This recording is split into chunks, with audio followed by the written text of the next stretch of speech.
We're live. What's going on, everybody? You know the drill. Gotta do the thing. Come on in, get your drink, get ready, and let me spread the link.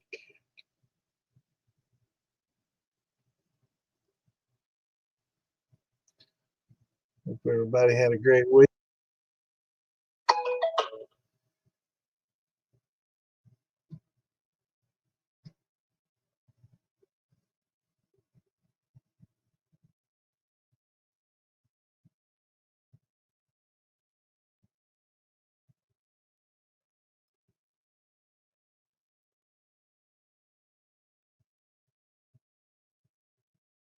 So hope everybody's doing well this weekend. What's going on, Gliz? What's up, Mikey? Man, Gliz, you missed it last night, man. Right after, not long after you logged off, there was a guy that logged in that used to work at a dispensary as well. I was telling about our guy that knows it all.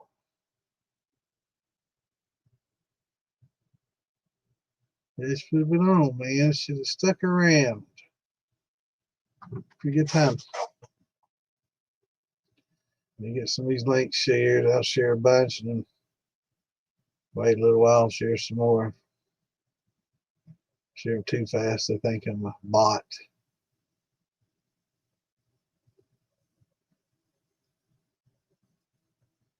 So everybody got going on this weekend. It's still too damn cold for me to ferment outside. 50 tonight, supposed to get in the 50s. Maybe 40. I think at 45. Double check that.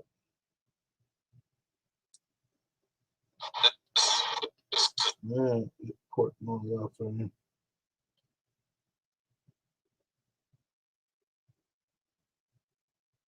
48. Tomorrow 50 with a low. Towards the end of the week, 80s and 60s, that'll work. So looks like I'll be putting it off for a little while.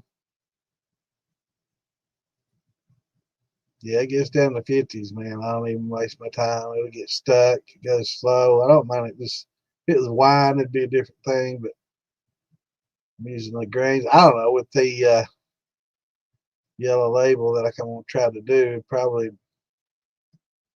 be all right. I don't know about temperatures with it really. I haven't looked into the temperatures. Have been getting mixed reviews on the flavors of it. Some people are saying, it's good, and others saying it's not so good flavor wise. So we just have to try it and see.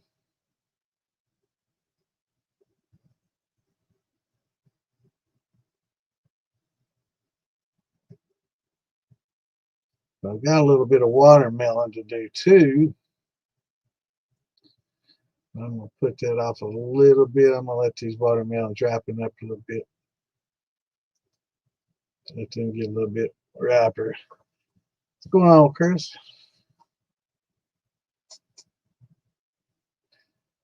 Yeah, it's her. Renee's her name. It's a different Renee than the Candy Girl. Pretty interesting conversations last night. Yes, I'm tired. I was not having really odd sleeping hours and haven't been feeling real well last week. I was felt pretty good last night, but not so good today. But yeah, I think we all had a little too much drink last time. I know I did. Damon had a little bit of a buzz on him.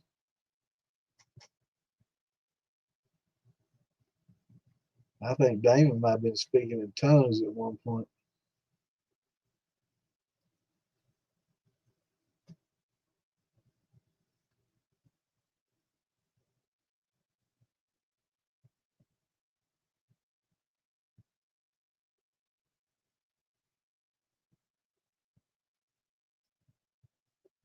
Let's see.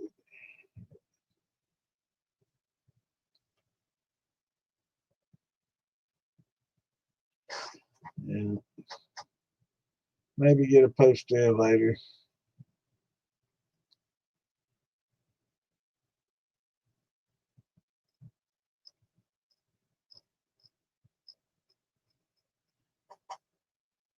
So what's everybody got going on? A little too quick. Yeah, I tried to pace myself, man, but they just kept calling shots and shots and shots and drinking at 135 proof. That stuff gets you lit pretty quick for sure. Yeah, it'll work on you. But it's awful good. 35. It's a weighted Bloody Butcher's sour mash. It's pretty good. Jeff made it. Pretty good stuff. So I'm looking for some more watermelon. I probably didn't get enough watermelon, so I'm going to have to pick up some more. I'm going to go ahead and get this cut up and chunked up and put in the freezer, or maybe just put some pectokins on it, let it eat up all the slime.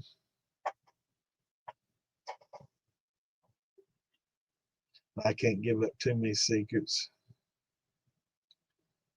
about what I really gonna do with it.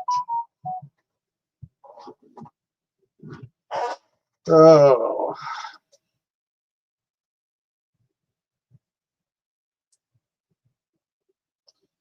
what kind of message I just got?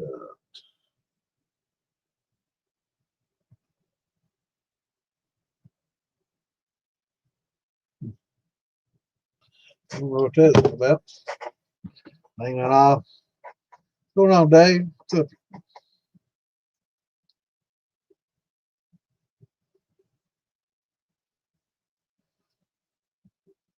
Give everybody time to trickle in. Saturday night.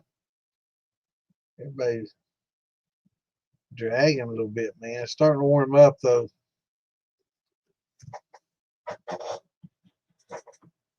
Festival season starting up.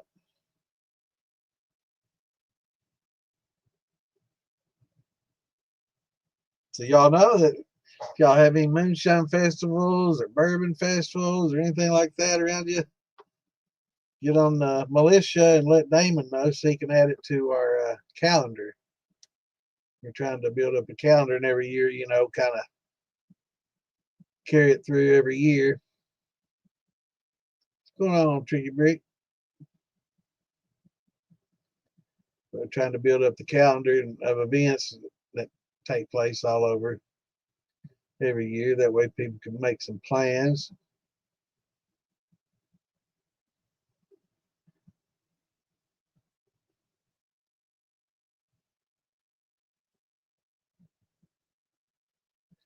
What about some tequila?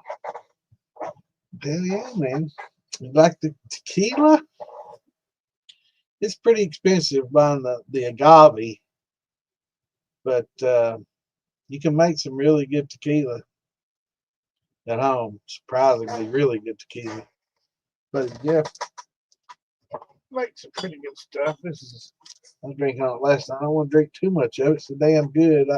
I usually drink the good flavored stuff before I start getting drunk. But yeah, blue agave is a little bit expensive, so that's been the biggest hindrance for a lot of people to do.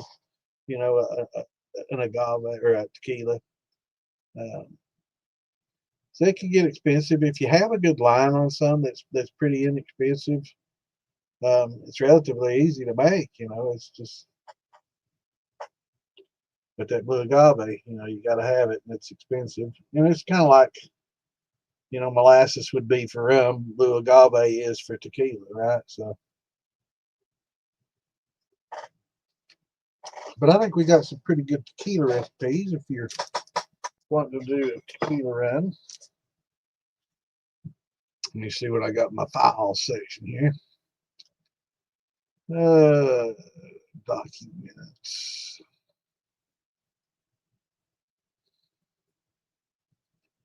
I should have bunches and bunches of pretty good recipes for tequila. I've got a bunch of files. Takes me a second to get to them. Documents, distillation. There we go. Tequila.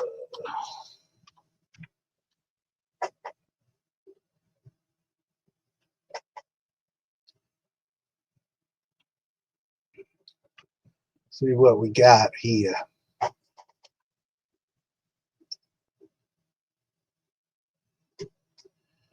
Here's a good little PDF. Let me see what it says here. Looks like a, oh, it looks like it's got a little, it's like a little book or something. Man, that's cool.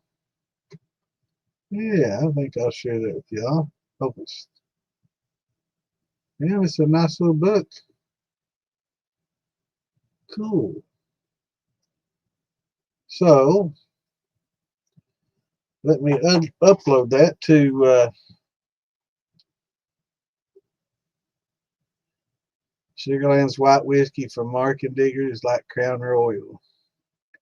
I was just sipping on some aged tequila. It was let's see, here's a nice little book on it though that I'm going to post in the Moonshine Militia. It's called Tequila, Distilling the Spirit of Mexico. And it's a PDF and it's a little book about it, man. It looks, I've never seen it before. $2.15 a pound. That's pretty good. But yeah, this is a little book on it, man. It's pretty cool. And I don't see anything on the book about money or anything else. Sanford Press. This is from 2014. So it's got a little age on it, but I mean, everything's the same. But I would say this covers pretty much the history of it, and I will also post a couple of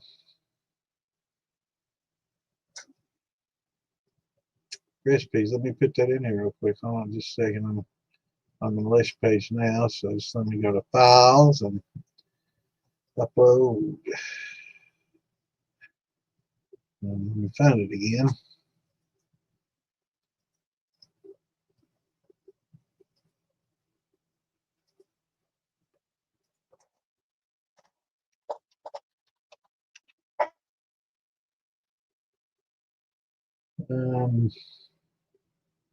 Okay, here we go.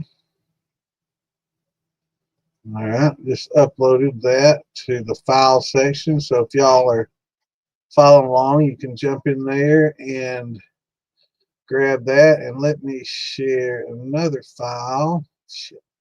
Let me upload another file. Yeah, I did good. Distillation.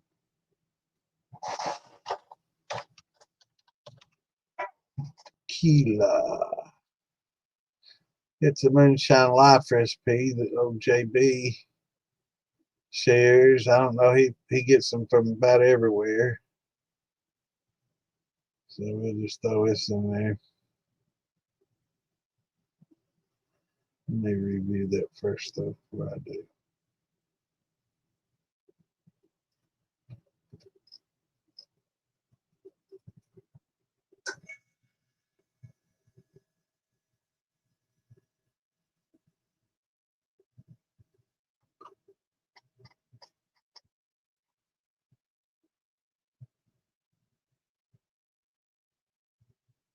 Actually, this is the Stampede Steels recipe.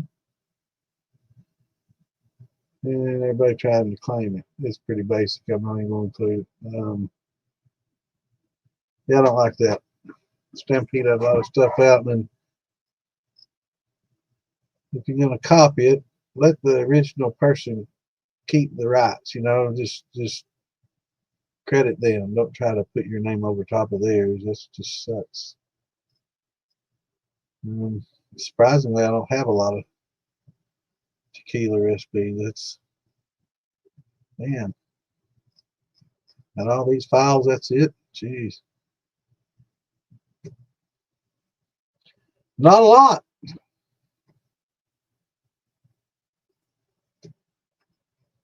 But I just posted it for you. There's a little book on there. Check it out, Jay. For the first timer, what would be the easiest type of steel to try building just for personal use? Keg steel. It's already built for you. All you got to do is take the spike out and be real careful. But yeah, take the spike out of it, detach all that, clean it out real well. And you got a steel. You got a 2-inch tri clamp on the top of it. You can clamp on a little column. Hillbilly makes them. A lot of people make them little heads that you can mount to the top of the top of your keg. Just put it on the turkey fryer and you're ready to go, man. It's that damn easy. But that's probably probably one of the best for a starter. That and maybe some of these football beavers, but those are like a couple $100 for a 15, 18 gallon. Whereas a keg is like $35, $40 on YouTube or Facebook Marketplace. So tri-clamp, Phil Billy sells them. Make sure you tell him that it's the one for the keg, because one side of the clamp is flat, or the gasket on one side is flat. The other one has a ring. So you need that specific gasket, because most of the gaskets for the tri-clamps have a little ring on both sides, but you want it to be flat on against the keg, and then the ring against the top, the spool that goes up for your column or for your head. But yeah, they make columns and heads for them left and right. You can pick those up, pretty reasonably. You can have a keg still set up for about the same price, in the long run, after you get your little column and everything, condenser and everything taken care of. It's about the same size as a beaver, football steel. The beauty of the keg is it's a lot more durable. And sitting over in the corner, it looks like a keg, but it doesn't look like a moonshine still sitting there. Whereas, the beaver pot, it's got a little cap top on the pot. It's basically just a stock pot with a little sloped lid that has a ferrule on the top. So both look kind of nondescript. They're good for other things. I guess that the stock pots you can use for a big shrimp boil or a big crawdad boil if you wanted to do that. So there's a lot of uses you can get out of it. But Mike, I would say those would probably be the two easiest. Would be a beaver football steel or a keg steel. And it's real easy to set up a keg. Phil Billy's got videos on it after videos. He's got lots of stuff you haven't visited him, philbillymoonshine.com. You can see him on YouTube. Got tons of videos on kegs, and you can attach the same thing to the beavers that you attach to the keg. You can buy the same stuff for them. And there's him and Ian make a lot of stuff for those beavers and for keg steels, because it is probably the two best beginner setups that you can get. Each have their pluses and minuses, but both of them are solid choices for a first timer. Now, if you have a little bit more money in the wallet and you're pretty handy with soldering, maybe step up to buying a roll of copper, and I've uploaded some plans for cutouts, I guess you can templates for copper steels that are on the Moonshine Militia files. I think it's a 12 gallon, but you can scale it up, make it bigger, scale everything up bigger proportionately, and make it a little bit larger. But I think a sheet of copper is a few $100. So if you're handy, for a few $100, you could hand you out a pretty nice, decent, good sized steel, and a little thumper to go with it. So it's just according to how handy you are. If you're good with cutting and soldering, there's a lot of, I've posted those. There's other templates out there that are pretty handy.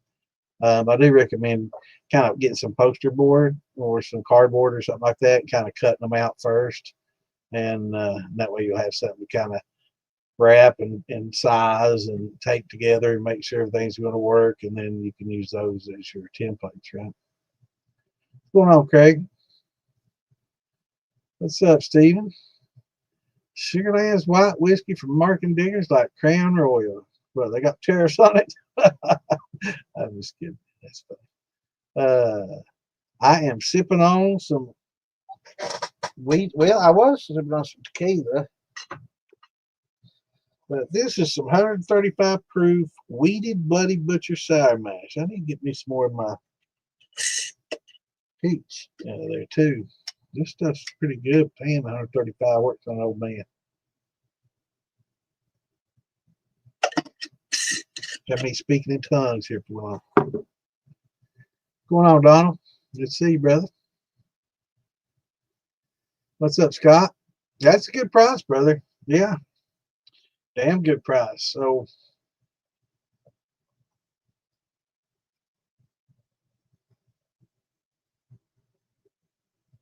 who was it was asking about that? Let me scroll back here.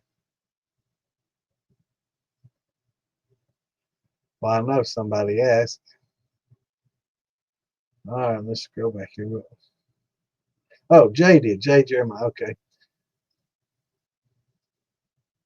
So Scott, where you getting it for $2? I know, but most everywhere I look at it, man, it's expensive. I know that there's a place called Websteront that has some pretty decent prices. They wholesale, but they kill you in the shipping. I think the first time you order, you get free shipping. So if you order from them, get buckets upon buckets, and get the free shipping. I don't know if they offer that anymore, but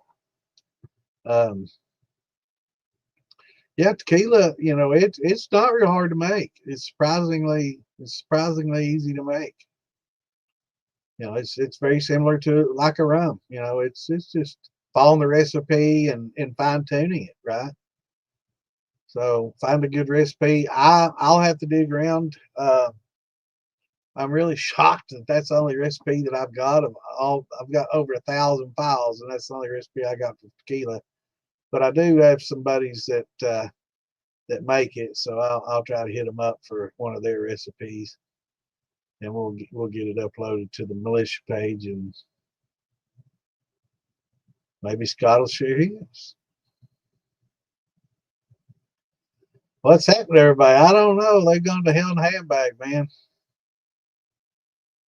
It starts happening, man, when summer comes and school's out.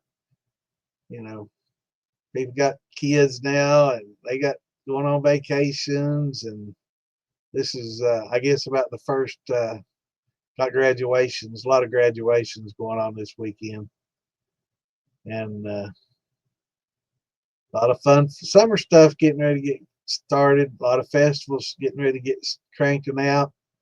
Already been quite a few in the spring, but summer festival season's getting ready to get started, and it usually slows down a little bit in the summertime. People get a little bit more active. I've been on here. Wintertime, everybody's kind of holed up in the house and on the PC a little bit more, but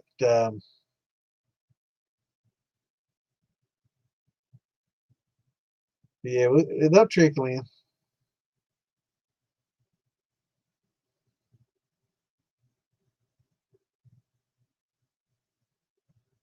What's the tastiest flavor of moonshine? Now, I will say I haven't been much on post flavoring and doing a lot of flavoring and stuff growing up, and I know recently it's a big thing to flavor and make a neutral flavor.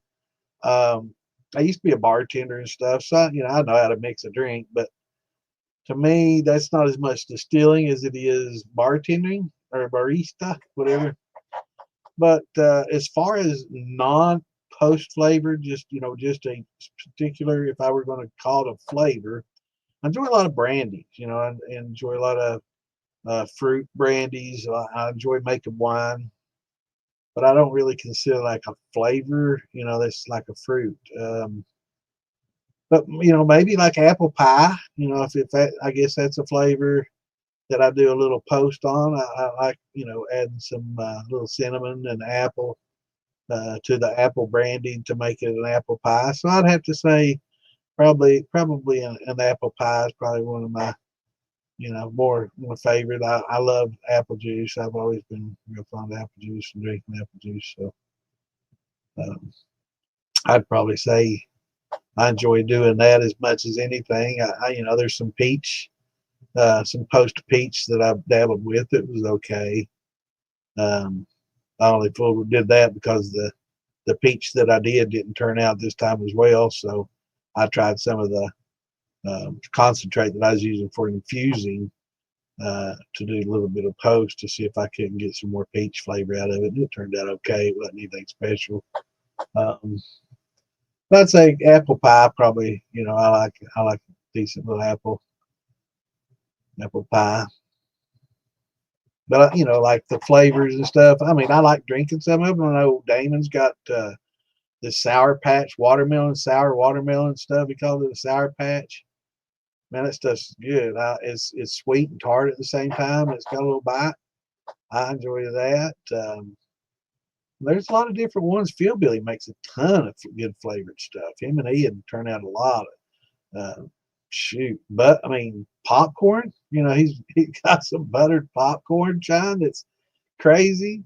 Good. A lot of different flavors. Phil Billy and Ian turn out. I don't think I've tasted one that I don't like, but uh, those are for sipping. It's not something that I'd want to sit and get drunk on because all that sugar and stuff, man, just makes for a pretty bad hangover for an old man. So I try to stick to the clear.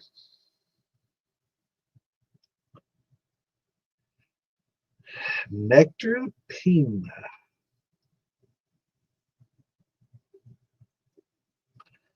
All I can find out to top off that still is a condenser. Oh, for a keg? No, man. Philbilly's got he's got columns. It's just basically a sight glass with a tall spool, of sight glass. You can put your copper mesh inside the sight glass there. He's got plates if you want to do a plate thing. I mean, they can special order anything.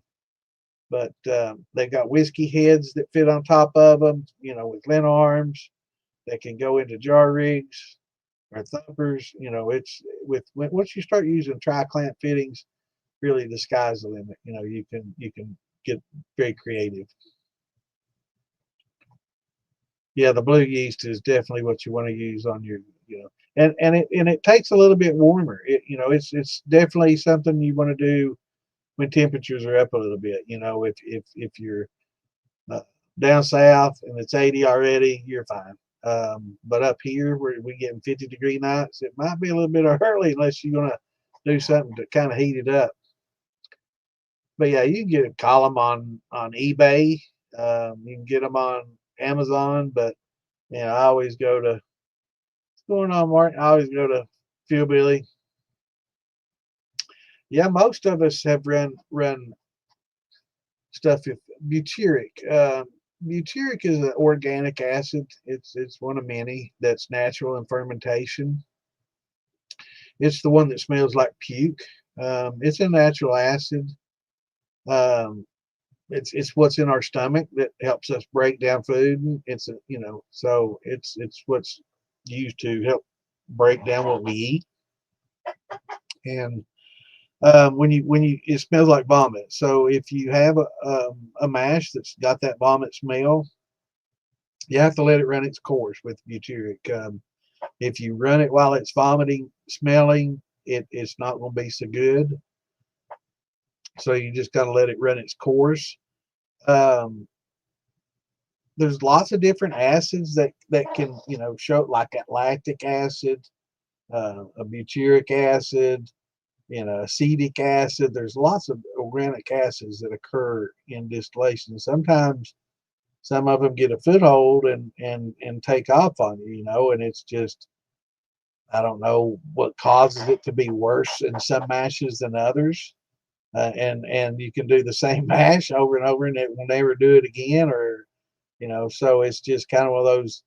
I don't know if I'm sure when we talk about a lot of things that stress yeast, You know, maybe the stressful environment is helping, you know, to create the butyric. It's something I've not really done a lot of research on, but I do know that when you smell it, it's a vomit smell, and and when you smell it, you just have to let it go. If you let it go and let it run its course, it can actually turn out some pretty good flavors, believe it or not. Some, you know, really fruity, sweet flavors, but you just got to let it do its thing, you know, because everybody that I've talked to and my experience is if you run it while it stinks, it's just not good. So let it run its course.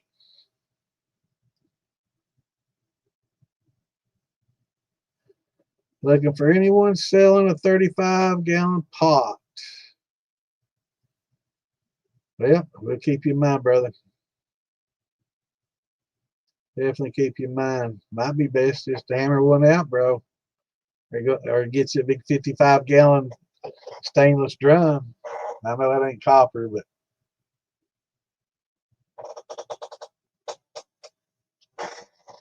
I think Philby's got some stainless drum. But yeah, get you a sheet of copper, hammer it out, bro. They're not that hard to do. What's going on, Kenny?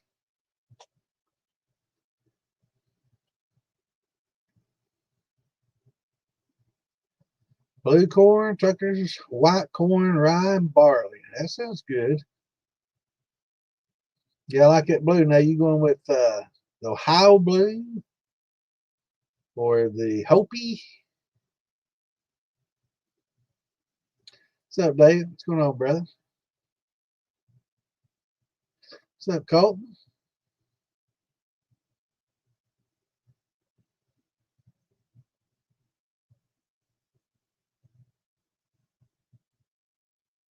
I just posted to that pot.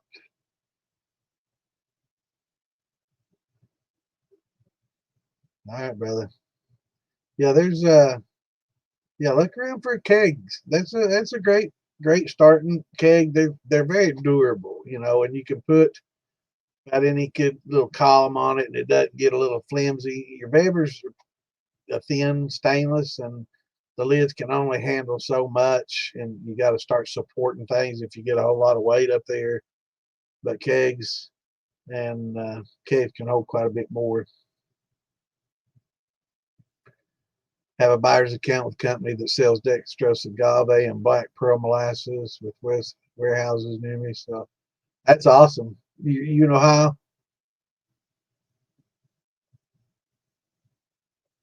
What's going on down in Arkansas? Trying to finish 24-gallon or 20-gallon corn run. Awesome, brother. Yeah, I was down there in your neck of the woods last year. Had a pretty good time in Clinton, Arkansas to festival. Had a real good time down there. Do I prefer to run my tails back in my pot or thumper? Well, you know, that's a good question. I usually do it in the pot. I don't run a thumper all the time or as often as I used to. Um, I'm either using a column uh, or an infuser these days. You know, I don't really. So I would have to say pot probably now. Years ago, it had been thumper. You know, I always did it in the thumper. But but now I'm running more column and more on uh, in an infuser. So I don't. I just put them in the pot. Hello, Miss Lisa. How are you tonight? What's the best yeast to use? Well, Matt, that depends on what we got going on, man. And that's, you know, it's 100% opinion. There's no fact, no right or wrong answer for this question, but there is, you know, a lot of opinions, and it really boils down to what you got going. You know, I'd say with like a grain, red yeast work fine. Data yeast works fine. EC1118 works fine. Kveki yeast works fine. So any of those yeasts are excellent yeast to use. Just each will give kind of a unique flavor. So kind of experiment around with different yeast to get different flavors. Uh, a lot of people just like a simple old bread yeast, and they, you know, I know some big distillers that use simple bread yeast. They've got it their own little concoction of it, but that's basically what they're using. A lot of other places really swear by the Quebec. The Quebec is really good stuff. It's fast. Um, Daily yeast is pretty inexpensive. It's pretty neutral, and pretty inexpensive. But once you get a good yeast going, there's ways that you can save that yeast and carry it from one fermentation over to the next without even sour mashing or anything like that. You can save some of your yeast sediments in the bottom of your mash at the end and just dump it in the next one to get it started. It'll help give you nutrients as well. But like when you start getting into brandies and stuff like that, Matt, you'll want to kind of lean toward wine yeast, and things of that nature. So they're a little bit lower temperature. That's another thing to consider. Some yeast will give you different flavors at different temperatures. So if they run higher, they'll give you some fruity notes. Lower, they'll give you a different sweetness. Um, but it's interesting, and it's something that you just want to experiment with, and try the same basic mash and just use different yeast, each time, and kind of experiment around and see what you want. But try to keep everything the same. If your temperatures are fluctuating, then the outcome will probably fluctuate. But like with some wines and stuff, I'm pretty fond of the Red Star, like with dark fruits, like plums and dark grapes and dark fruits. I'll use what's called a Red Star Premier Rouge. Real good tasting yeast for dark fruits. And for lighter fruits and for like my grappa and for peaches and lighter stuff, I'll use what's called a Premier Blanc from Red Star. Really good yeast. I really like the flavors that I get from it. It finishes well. Um, Pretty all around good yeast. I know there's a lot of winemakers out there that probably laugh and they have more sophisticated wine yeast that they use that are probably a lot harder to find and get. Um, I know a lot of people use EC1118, which is or the D11116 Lalvins, which are champagne-like yeasts. Lots of different yeasts, and like the D47. So if you like have meads and stuff, there's specific yeasts that are geared towards work better with honeys. Um, there's yeast that work with certain rums better because it works.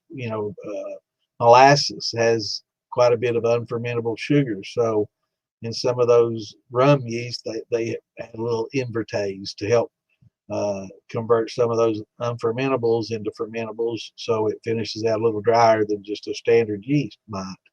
So or like we were just talking earlier about when you make a tequila, that blue yeast is really what you want to use. It's top notch, but again, warmer temperatures. So a lot of your bread yeast and your daily yeast and things like that, they like a little warmer temperature, ambient temperature, and mash temperature in the 80s. Whereas some of your wine yeast like it in the 70s, and it's going to be an extended time. You really want to extend your time on your brandies and take your time. And unlike grains, hell, I can take a Quebec yeast and have a grain finished in 3 or 4 days. Same thing with this yeast out of this is Firm Solutions. It's a FSI 927. It's a proprietary yeast. It finishes really quickly and well. Good flavors. They make a lot of good stuff there. It was given to me by a friend. I'm gonna try as soon as it gets warm enough. The Yellow Label Angel yeast is an interesting yeast that will convert a lot of your grains and stuff without gelatinizing them and doing grain conversion. So that's an interesting yeast to try to experiment with as well. But there's no right answer for it, brother. There's just no right answer for that. They're all different kinds, and it boils down to opinions. But it's good to experiment, try different yeast. I don't think people should get in a rut and just use the same yeast all the time. Try to expand it and try different yeast, and it adds a little fun to the hobby. Hopi Blue, yeah, it'll be good. To make peach moonshine, do you make a grain mash with your peaches, or just use it in peach? No, it's not a grain mash. It's considered it's a brandy mash. So anytime that and they don't call it a mash when you're using grains, we call that a mash. When you're using fruits and making wines for your brandies, they call it a must. And then when you're making like tequila or sugar shine or rum or something like that, and you just got basically syrups and sugars and waters that you're using with some nutrients and stuff, they call those washes. But most peach moonshine starts with a peach brandy, and that's basically just a peach wine. You take the fruit, you break it down, you put some pectic enzymes in there and help break that down, and you bring it up to a certain temperature that you add your yeast, and give it some nutrients. You let it run its course. You siphon off the clears, and you run those. Now, while you're doing that, yes, sir, you definitely want to take some peaches and put in your thumper. Basically, when you make a brandy with the peaches, it gives it the flavor, right, the taste. But when you use the infuser, it adds a lot of nose. Okay, so it'll give you a lot of nose, and a lot of times when you're drinking stuff, you don't realize it, but you're smelling it as you drink it, and that's half the flavor. So if you get a good nose and you get a little flavor from it, the more peach that you can use, the better. And if you can use all peaches and no sugar, it'll be even better. But that can get expensive. But yeah, it's definitely make you a peach brandy, and from there distill it into a nice peach. Or I'm sorry, make you a nice peach smash and then distill it into good peach brandy. But yeah, you can put your peaches in thumpers. When you're using a thumper though, just best to puree any of your fruits or anything that you infuse with. It's best to blend them up and put them in there. If you put them in whole, the steam and the vapors only really make contact with the outside of the peaches, right? But if you puree it, it's going through all that mush, and it's having to go through all of it, and you get better contact with the surface area. Hell yeah, brother. I used bread yeast for decades before Amazon and the internet and the ability to get, better yeast. Growing up in Eastern Kentucky, there were a lot of choices. Good old Fleischmann's was a staple, brother. Plan to fill another 5-gallon 2 white oak barrel with some blue corn, trucker white, rye, barley. Awesome, brother. Firm Pro 48. That sounds good, man. I want to try some of that. 71B, yeah, 71B. That's Laubin. I think that's also good with meads, if I'm not mistaken. It's a lot like the 74. Yeah.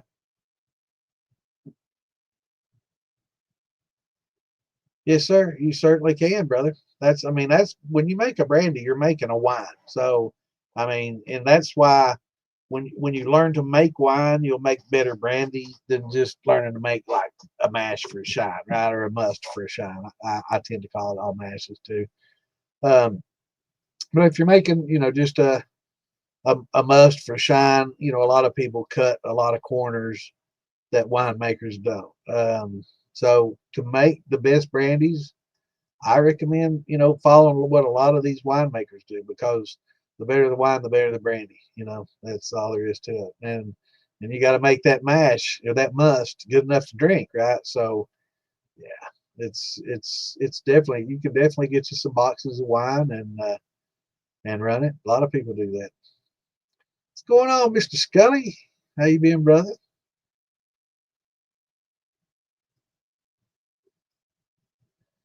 I just gave some mash. The guy was freaking out because of lactose. So I got most of it out.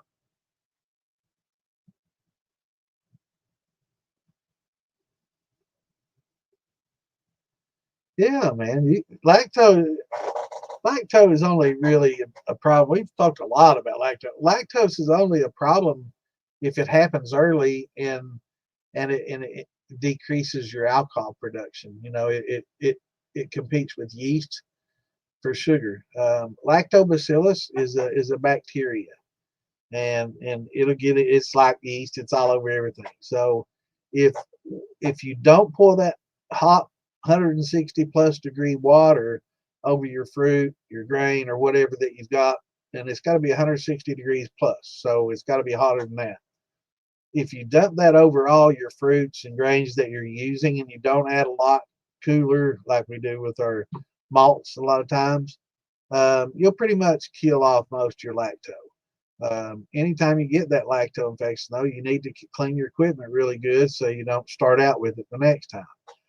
You can save it, you can save it in a jar and keep it in the fridge and introduce it late in fermentation. Gives a good creamy taste and texture. It's good, but it's just not something that you want to have starting out. So yeah, I mean, it'll be fine as long as you're got plenty of alcohol in your mash. You'll be fine. You got my sugar shine where it needs to be after 6 to 7 teaspoons. Baking soda pH was 3.6.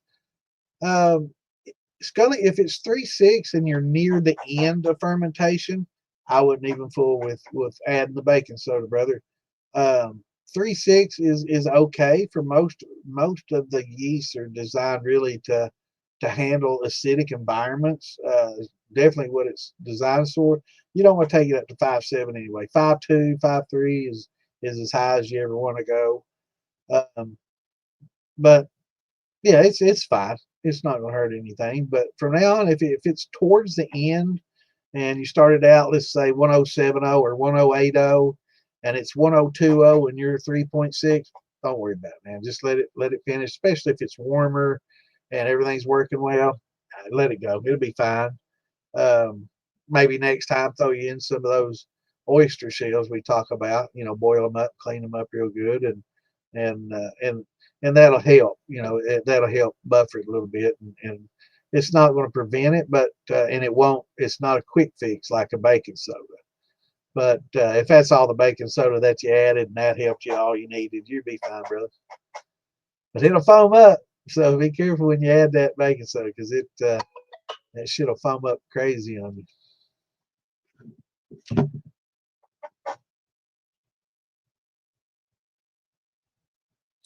You got to check it out.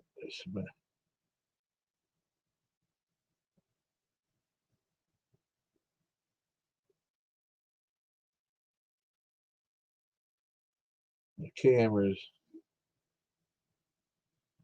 They get cameras all around, man. That gives me a little warning when a cat moves. That's probably what it was.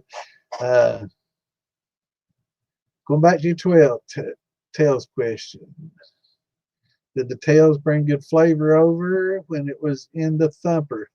Um, Really, it's not as much for flavor as it is just to basically increase production. Tails generally don't have the best flavor, to start with. You got fused oils in there to deal with and stuff. But it's just not bad either, and it's easy to separate the ethanol from the fused oils and stuff in the tails, and there's generally a lot of alcohol still in them, and it's easy to separate those. A little easier to separate those than like alcohol and acetone and some of your um, stuff that comes off in your heads in four shots. So flavor wise, not a whole lot, um, but it just increases your volume. It adds quite a bit to your volume, so you get quite a bit more production. But if you have like a jar rig after your thumper, um, yeah, that'll help your flavor, and it'll help take whatever tails are in there. They're basically neutral. They don't have a lot of flavor. I guess some brandy tails do. I try not to rerun and rerun. Do a lot with brandy tails. There's some question about um, the content of a lot of those. Uh, so I don't really rerun a lot of that over and over again. But like on grains, yeah, it's not got a lot of flavor. It's gonna carry over fine. It's just more production. It increases your production. So instead of 5 jars, you're going to get 6.5. With that about the same flavors.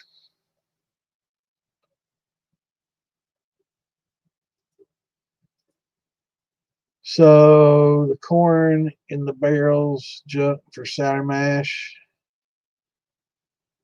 No, I mean, is that where you've got your lactose? I mean, you can kill it off. You can kill the lactose off, but you're going to kill, everything else alive in there. So, you're going to have to add more mash, or I mean, more yeast because you're killing off the yeast and everything. But I mean,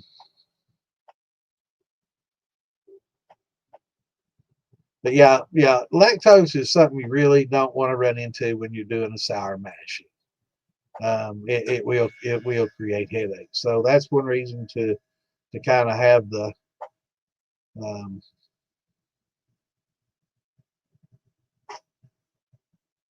to be clean and use hot water and clean it up real good. Gravity was still 105 after 8 days. Yeah, you got to do what you got to do, brother. Yeah, I say at that point it'd be fine to do. The next time, get the the little what's the hell, the cheesecloth, and wrap some of those uh, oyster shells in it. Get your bag of oyster shells at your feed supply store. They use it for chickens and use it gardening and everything else. Helps keeps chicken calcium content up for their eggs. Makes good strong eggs. But get your big bag of them. They sell big bags for like $15, 45-pound bag or something. Um, Boil a bunch up at a time. Dry them out real good, and I boil them to kill any bacteria or get any salts and stuff that may still be in there. I don't know how well they clean them from the places where they come from, but yeah, that's and put them in some cheesecloth and just tie it up. A couple of handfuls, big old wad in there, uh, and it'll help buffer it and keep your pH from dropping. It won't raise pH, but it will keep it from dropping below a certain level, because once it becomes so acidic, it starts eating away at the calcium carbonate, and it kind of buffers itself, so it neutralizes those acids as they happen. And it'll help cut down on those butyric acids too. Shags just ordered a Bever 13.2 with the thumper and worm away from the pot. Any suggestions on how much mash I should mix up for a single run? All right, 13.2 gallons, probably to the lid. So you're going to probably be running a 10-gallon mash, so mash for 10 gallons. And they'll leave you, pretty good space in there, because it's going to foam up and bubble up. You don't want a lot to puke. Another thing is on those 3-pot Bevers, you got to watch over tightening so you don't crack those gaskets, those plastic gaskets that come with them. Um, if you tighten them too tight, they'll break on you, and then you're just gonna have to go to the store and get some different gaskets. I think Fibbley's got some. If not, he can order them. Um, but there's some modifications that I'd recommend making to the. That's why I always steer people to the football steel. And what's going on, Mr. Bishop? Good to see you on here, man. I ain't talk to you in a minute. What's going on, Andrew? But yeah, with the Vivers, you're gonna, there's some modifications that you're gonna want to make, and some improvements that you can make to tighten them up a little bit, make them a little less leaky, make them a little more efficient, and get a little better product out of it. But yeah, you'll be fine. I think I think Phil's got some videos, and Mr. Bishop, he makes quite a few videos as well. If you guys don't know Alan, great guy, very extremely knowledgeable, probably one of the most knowledgeable people that I know. Commercial distiller extraordinaire, a historian, knows a lot about the histories, and they do quite a bit of stuff at George Washington. Uh, what's what's it called? Not the what's the name of the still up there? Dang on it! On the tip of my tongue. Yeah, I think the football still, if you can get the little beverage with the football still, that's definitely the way to go. But I'm trying to think of George Washington's the place for the distilling. What's the name of that place? You and Amanda and all of them meet up there every year. Yeah, I'd love to go to that place and check it out someday. Definitely. But yeah, the little football stills are awesome. But the three pots will work fine. The little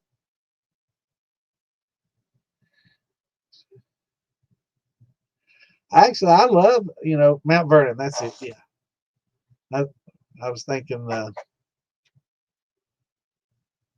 that place on the coastline where everybody goes. But yeah, the little beverage, the beauty of the football still is that you've got a decent sized pot with the ferrule on the top. So you can use the football for whiskeys. It's a little rectification head.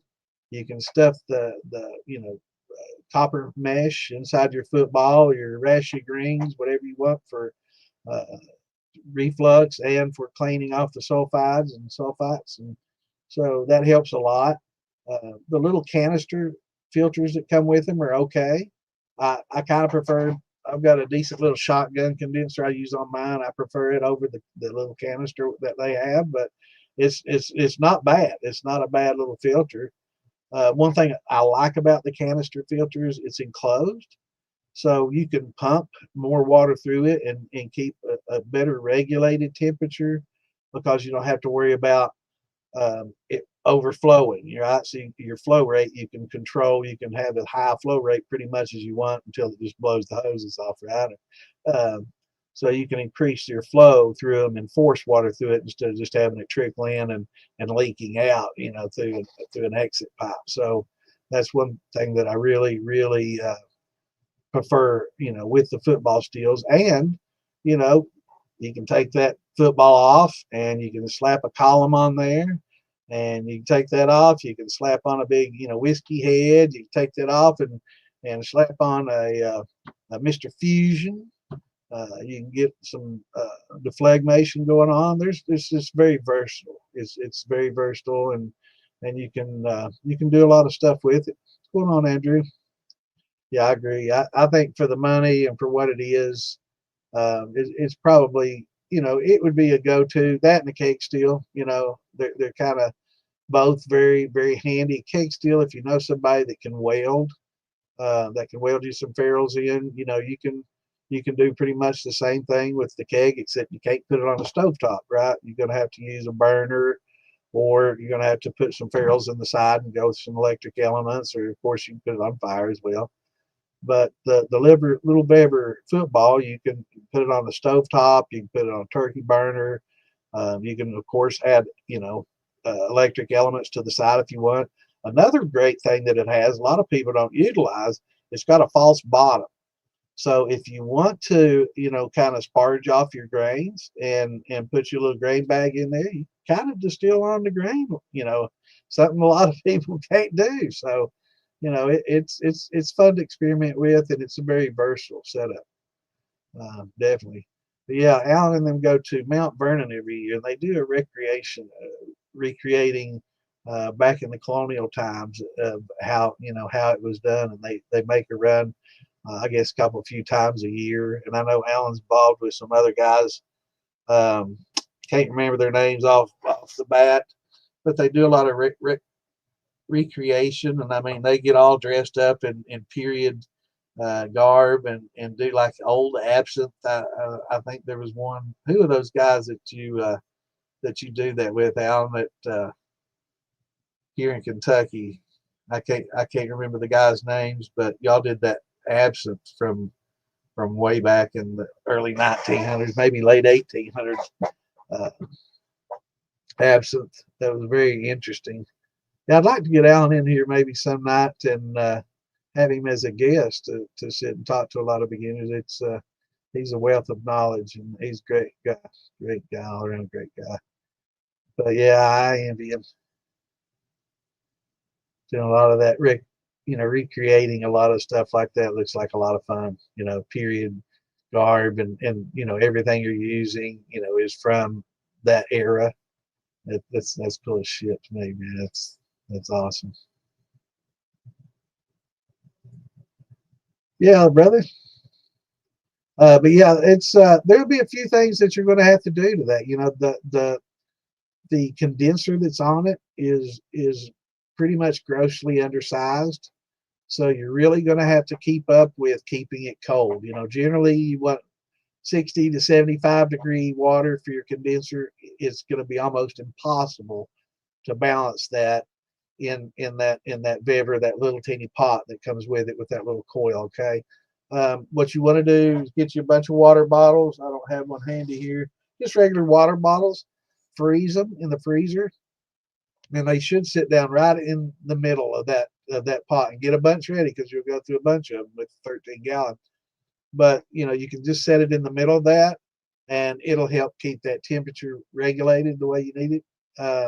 But as you can afford to, add on to it, and maybe add you a little bit bigger diameter plumbing from the pot all the way over to your thumper. The thumper, the way it's set up and the way it comes, it can be either a thumper or a slobber box. Um, I'd say for a beginner, I would use it as a slobber box because a lot of people tend to overfill their pots. If you boil water much, just boiling water is going to foam up like crazy. So imagine a beer, okay? Yeah, you're going to do a beer, you're going to get a lot of foam. So you can degas it if you want, do some things like that, but really, leaving yourself plenty of headspace in there, and that little slobber box will help catch a little puke too if you get a little bit too hot. So it'll work well for that. But work on your plumbing and increase the size of your plumbing on that helps a lot. Makes it more efficient and definitely get you a little bit better of a worm for that, and increase the size of your worm. Get you a little 5-gallon bucket, get you some 1/2-inch copper. Don't buy copper sticks. Get the refrigerant type copper. It's already comes rolled up in a roll. You buy it in the box. It's coiled. So all you have to do basically is tighten up the coils a little bit. Be careful, but it's a lot easier to work with than like a stick. It's just really tough to bend those sticks and make good bends. And people fill them with sand or pressurized air. And I've heard so many things, man. But it's so much easier itself just to buy a box of coiled copper. It's not that much more expensive. If it's more expensive, and it's so much easier to work with. But yeah, just 10 gallons, what you'll want with a 13.2. But yeah, as you can make some improvements to it. It works, and it'll work a lot better, and it's something that you can uh, work with. And once you decide to go with a bigger pot, you'll have that to use for a thumper. So you can modify it for that. What's going on, Richard?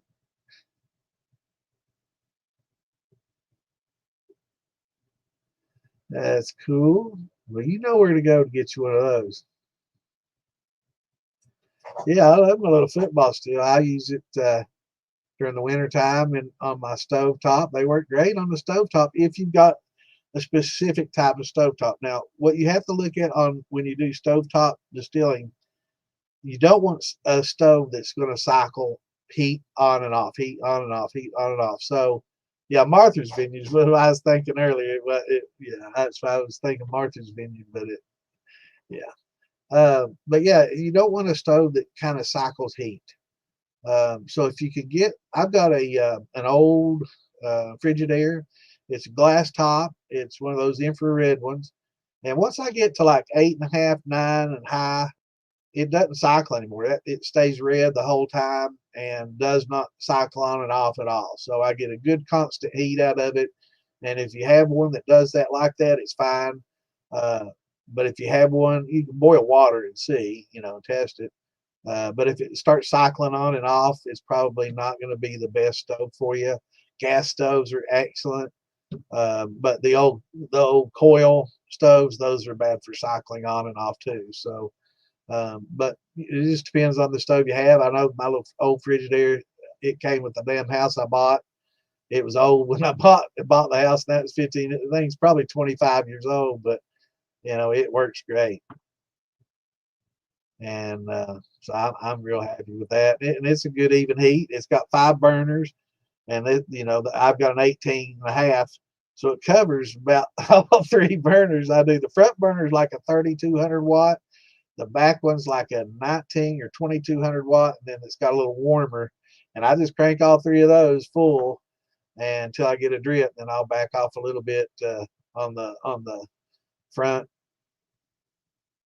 or on the front right and front back, right front, right back elements. I'll cut a little bit back on those. I'll leave that warmer cranked out. But it works out real well. I get a drip in about 45 minutes to an hour.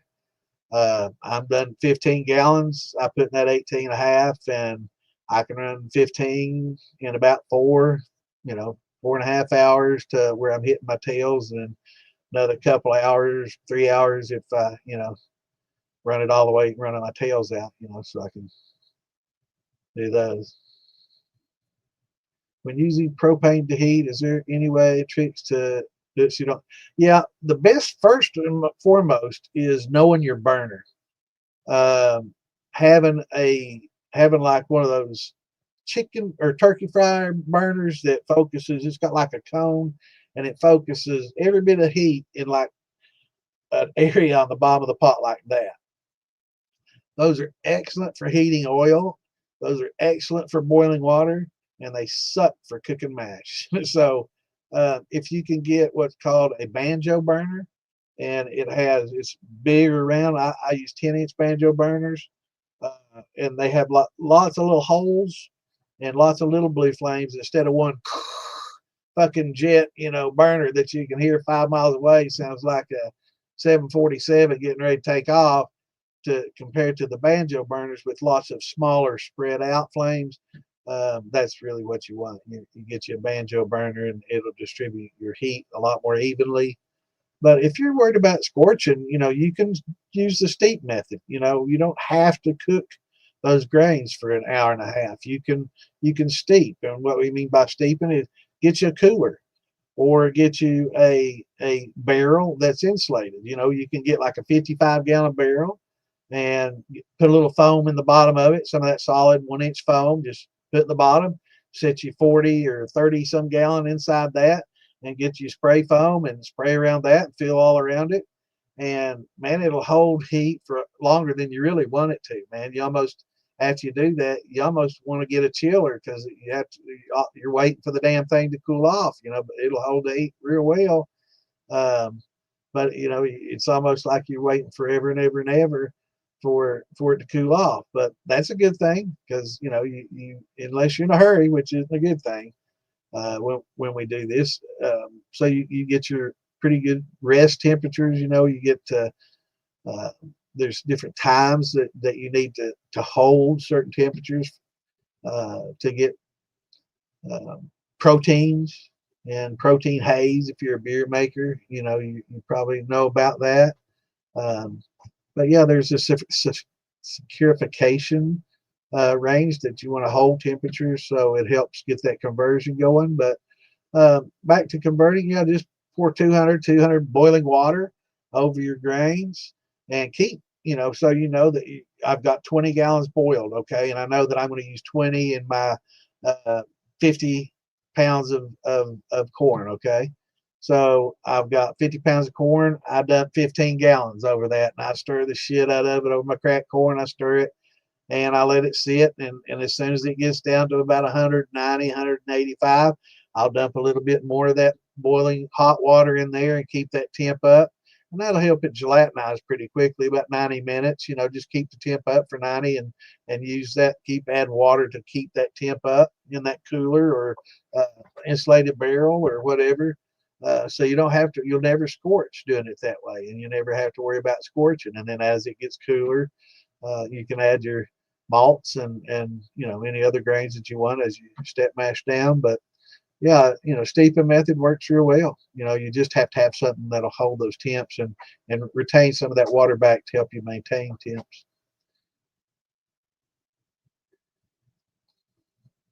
Where did I do that? Sags back when I ran of every 13 to, oh yeah 10 gallons is about what you want to run for sure. Yep. Have a 30-gallon pot still I bought from Chris Kelly a few years ago. My question is, do you think I could run a 10-gallon mash to experiment with recipes? Yeah, it's fine. It is a lot of headspace in there. There is a lot of room, but if it's it may affect how much you get out of it, but I don't think that it's going to be a big danger until you start doing things like running higher proof in there with that small amount. So say if it were just a mash in there at 10 gallons and it's a 10% ABV mash, 12%, I say you're just fine. If you're adding a lot of tails and you're rerunning and it's a second run or something like that, you've got 80 proof in there, then I would probably want to have a little bit more to be on the safe side. But that's one of the reasons it's always nice to have a little bit smaller steel. And when you do start out with a small steel and you get a bigger steel, don't get rid of your small steel, because it's great for, when you got a 30-gallon steel, you're running 25 and you're getting, it's nice to be able to run smaller amounts, in your smaller steels and not have to, add a bunch of tails or water it down or do things like that, or have a lot of headspace, which takes away from your efficiency. So it's always nice to have a, if you got a 30-gallon, have a little 10 or a 15, a little keg or something to run along with it, definitely is nice. So yeah, get your little keg still and run that 10 in it. Rigged up a 2-inch bulkhead out of it. Okay. Out of your 13.2. Cool. I bought a thumper and worm from Phil Billy. Absolutely. Yep. And it makes it so much easier, to add, to modular, the modularity of it, to add jar rigs, to add thumpers, to add,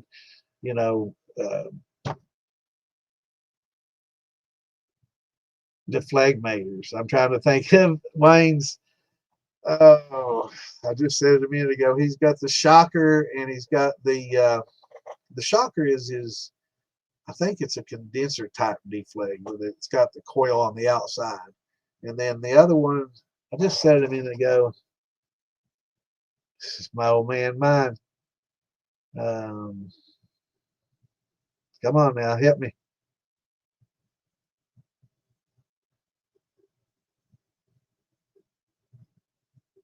Well, shit. The shocker and the the stainless doesn't want to drill very easily at all, and it's really good to clamp it down to a piece of wood or something like that to keep it from moving around and get a really good quality bit. I'm still trying to think what that's called. It's the shocker and the it's his little head that's got the defleg built into it, and I can't remember what the damn thing's called, but it's really nice. But anyway, you can add a lot of different things like that to it. and the sky's the limit on the different attachments that you can have. It's phenomenal. It's definitely the way to go. You'll never paste again. If you've ever pasted a distill, you know what I'm talking about. It's a pain in the ass, and it's even bigger pain in the ass to clean up afterwards. It gets hard as a rock. So um,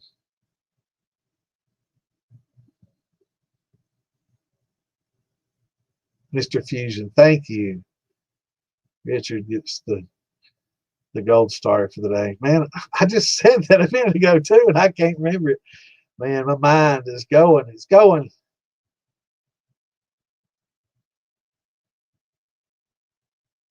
Hell yeah, brother. Yeah, we'll get you set up. But like John's talking about, putting a bulkhead, you can put that bulkhead two on there, and you don't have to go with the two. Out of a 13, you can go with a 1.5. But there's a lot of things out of a two, that a lot of 2 inch. 2 inch seems to be a good standard, and it's definitely not too large for a 13, 15, 18. I don't know if I do it on like an 8 or a 10. I think 13, 15, 18 are definitely good candidates for adding that bulkhead. If you don't know bulkhead fittings, basically gasket on top, bottom, tighten up. They're solderless, weldless. They work great. If you get a good quality one, if you get a good drill, a good hole drilled without a lot of junk, you have to clean it up a little bit, but um, it's really tough. That Bever stainless is surprisingly hard. Everybody that's drilled them out, they're like, "Holy shit! I didn't realize it was going to be this big of a pain in the ass." So, you know, uh, regular hole saws for just normal steel might not work so well. Maybe diamond. I don't know.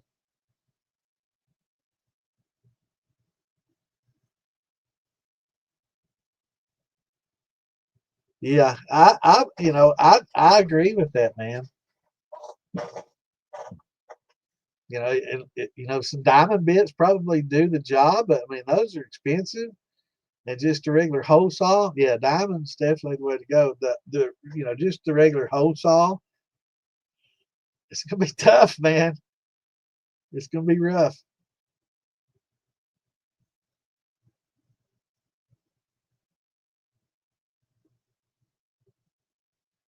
Yeah, Frank's getting back to answering. I think it's Kimbo. Yeah, Kimbo that asked that earlier about his barrel. Yeah, yeah, you definitely keeping everything sterile helps, especially once you get that lacto infection. Just clean everything up. Um, Try not to use wood spoons and stuff like that because it's porous. So try to use stainless and scrub it down. Temperature will help kill it. Uh, you can chemically kill it with potassium metabisulfates, which is probably the last thing you want to do, but if you have to. But yeah, after you finish that with that barrel, hot water, good hot water sprayed all around it, and let it soak. Uh, Sanistar, that'll help kill it.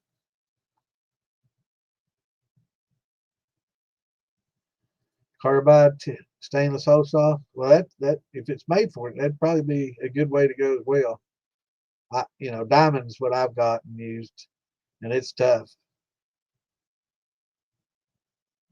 Oh, you do? I mean, you got to clean it out, bro. And if you use, like a lot of people like to use these wood barrels, once you get in the wood barrel, it's a little tougher to get out.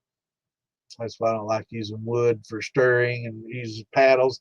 I see people using these paddles like a boat paddle, and I look at it and it's real shiny on the handle, but the paddle part's dull, and I'm like, you do realize that all the lacquer that was on there has been thinned out by the alcohols in your mash and is now in your mash and you're drinking that shit, right? Okay, don't do it. Don't. Yeah, it might look cool, but yeah, don't do it. They make plenty of good stainless stuff out there, or you know, yeah, you don't want to drink that stuff. Little shellac, never hurt anybody, right? Well, thank you.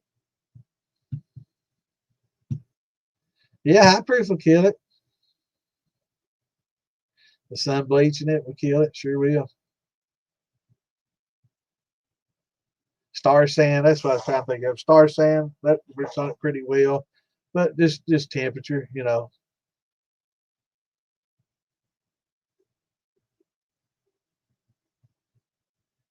definitely works.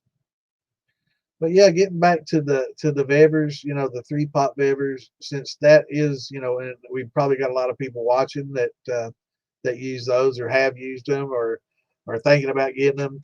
When you do, you're going to do it. You're going to have a little bit of work ahead of you to get them right. I mean, you can use them as is, straight from there, uh, but over time those gaskets are going to break. Yeah, they do. They look real good hanging on the wall with an autograph or something on it. That's the way to have it.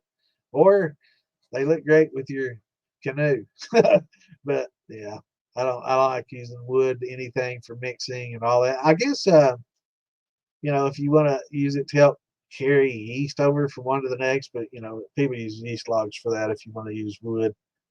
Um, but yeah, get you a stainless paddle, or get you. Well, I use just an old mud mixer. I know it probably had nickel on it at one time. It's just straight metal now. It's not galvanized or anything like that. It doesn't rust real badly, so I keep it clean. Um, and that's what I use, and it's worked. And I don't think I'm getting very many metal ions or anything bad out of that, but they're very, very handy. But you can get the stainless ones, and they're a little bit more expensive, and that's what I would definitely recommend, the stainless mud mixers. And get the long ones. That way, when you're using your barrel, you can get down in there and deep and stir shit. They're like 2 feet long, I guess.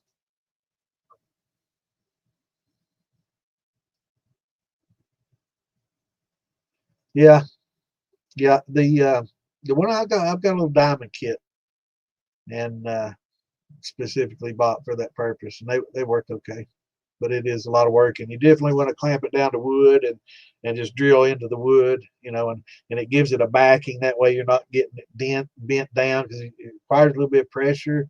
I'm not the most patient driller, and if you want to, you can spray a little, cutting oil on it as you go. Clean that up later; it'll all wash off. Awesome. Yes, sir. Yeah, I remember we were talking in there last week about that.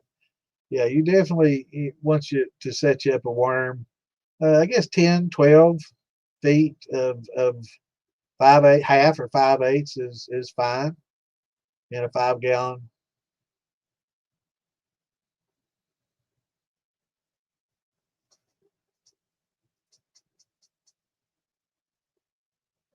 Yeah, no, they're easy to make. I'm just a purist, man. I want that stainless that I can clean, or that metal that I can keep clean and spray and be done with the woods. A little more upkeep. I'm sure there's some vegetable oils and stuff like that you can wipe it down to help keep it um, seasoned, and help close the pores off, maybe with some of those edible oils.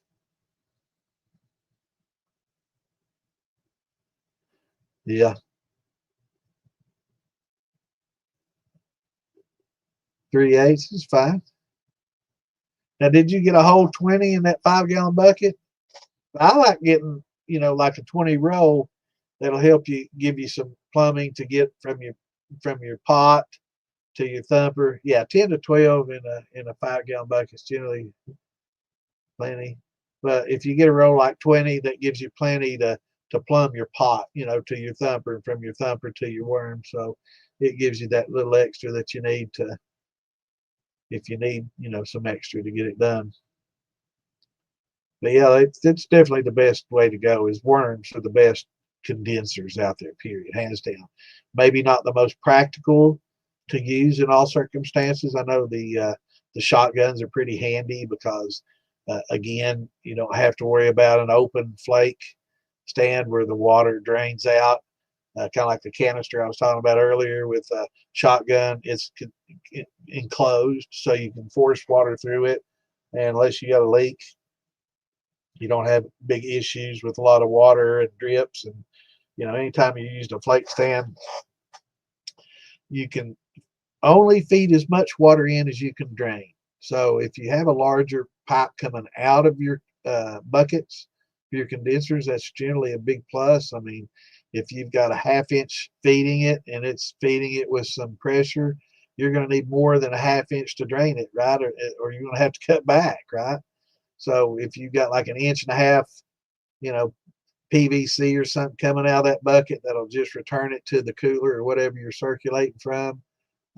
That's ideal. That way you can, there we go, shot time.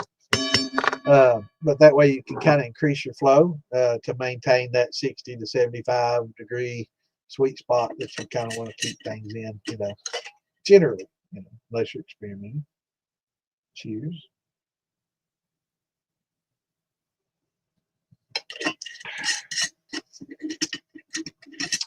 Good stuff.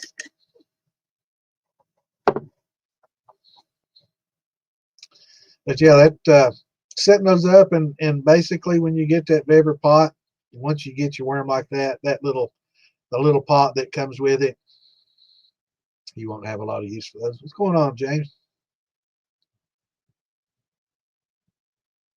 Yeah, it'll harden up. That's why if you got some just some water or some cutting oil or something, spray on it as you cutting it, as you're drilling it, that'll help.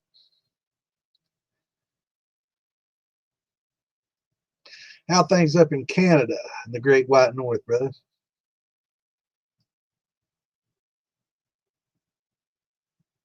Beautiful place.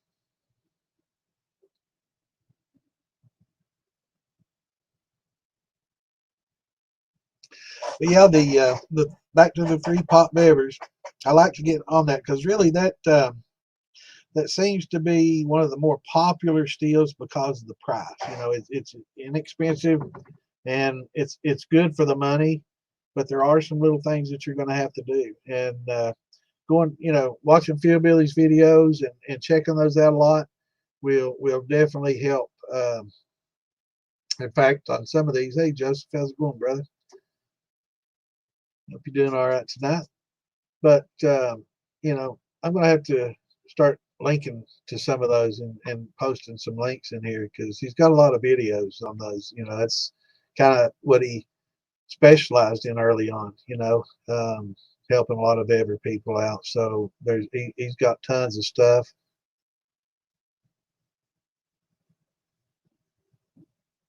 Yeah, yeah, yeah. Yeah, if you get a good step bit, that'll cut it up pretty quick, for sure. But yeah, he's got a lot of videos on what you need to do to really to make those 3 pots better. I'd love to have the time to spend to do some videos like that. Maybe one of these days. I plan on doing some instructional videos, and if I do, hell, I might just try to pick one up used or something cheap so I can show everybody because I like showing charts and I'm a hands-on kind of person and I'd love to be able to just show y'all what I'm talking about, and breaking the pot out saying, here's what you need to do. You need to take this damn piece of shit gasket off and go to Phil Billy or Amazon, get this one, or go to Ace Hardware, get this one, or Home Depot, Lowe's, wherever, and get this gasket set up. Get this bulkhead fitting, get this copper coil, and yeah, you gotta use cutting oil. Helps a lot. But use and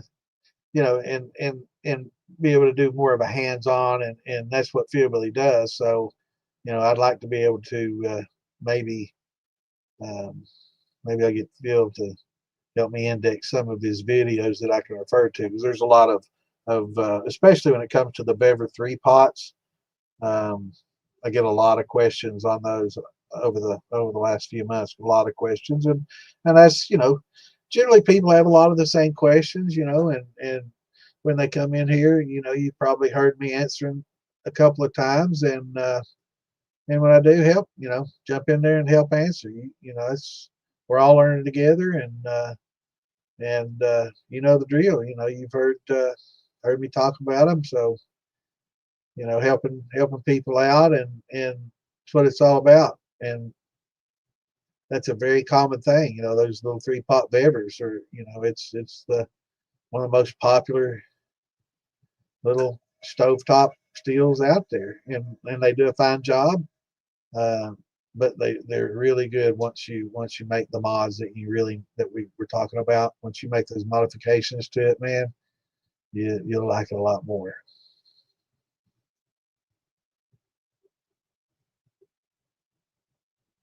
Yeah, yeah. The 18.5 foot ball is the bomb, man. I love it.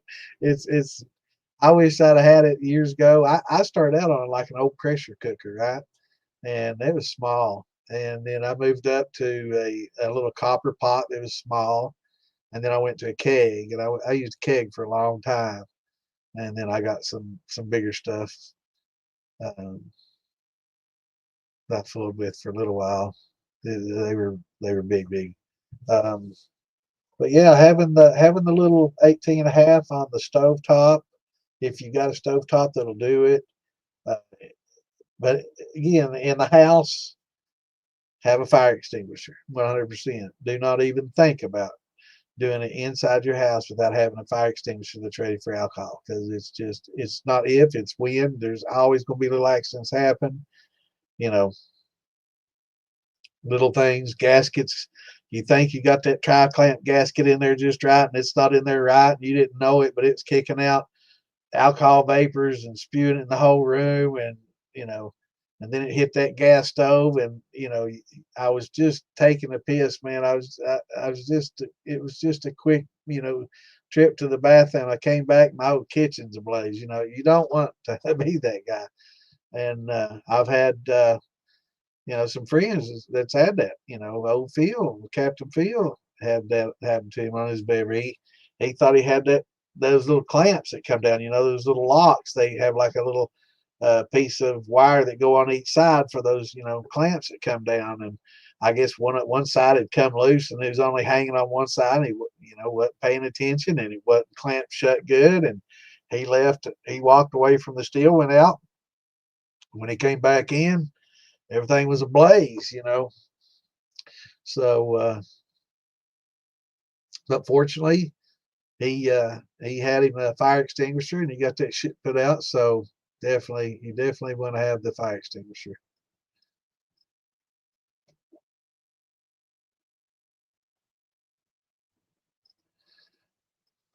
Man, that's funny shit. I'll never. That's crazy. All right, let's see. What size thumper would you put on a 250-liter beer kegs? They're running to the same thumper. I don't do a lot of dual feed.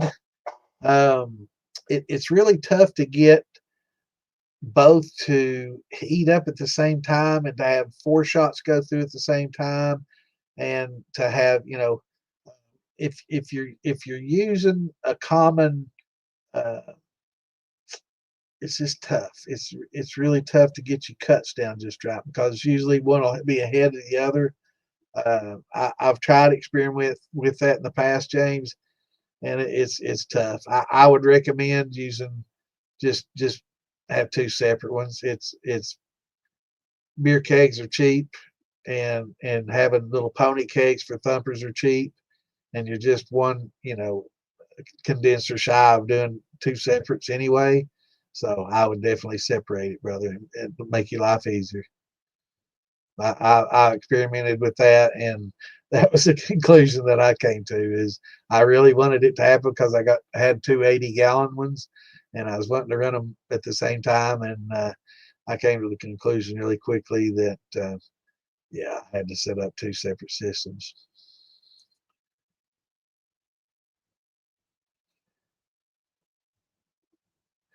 Yeah. The thing about that, Michael, is yeah, I do, and there's some invertase and basically um, your uh, your enzyme pectic enzymes will break down cellulose. That's basically what your pectic enzymes do. But that makes anytime you're breaking down cellulose like that, you're creating four shots. That's wood alcohol, right? Because that's how they make wood alcohol, is breaking down the cellulose from the wood, and you can actually make it from paper. So yeah, you're getting a lot of methanol when you do that. That's why when you use pectic enzymes, you're going to have more fours and heads because of that. Um, but there's what's xylanase that also does it. Um,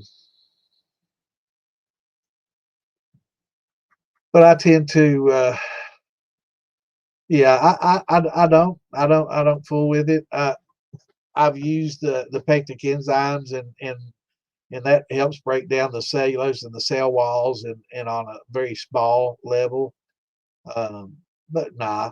Actually, I was thinking about that earlier today. I wonder what a pectic enzyme would do with corn and the husks and everything and on the kernels and stuff. But I would say that if you're getting a good conversion, with just the alpha, the beta, and the glucose, if I were going to do anything, I would uh, I would use alpha, amylase. I would use malted grains that have all that to help convert.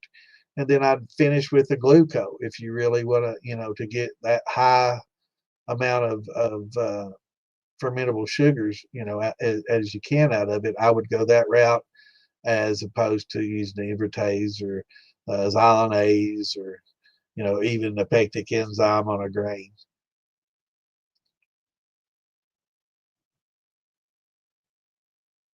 What's going on, Roy? Yeah, I think there's only so much you're going to get. Um, And I think once you start breaking down a lot of cellulose and breaking down a lot of that plant matter like that, you do increase a lot of fours and heads.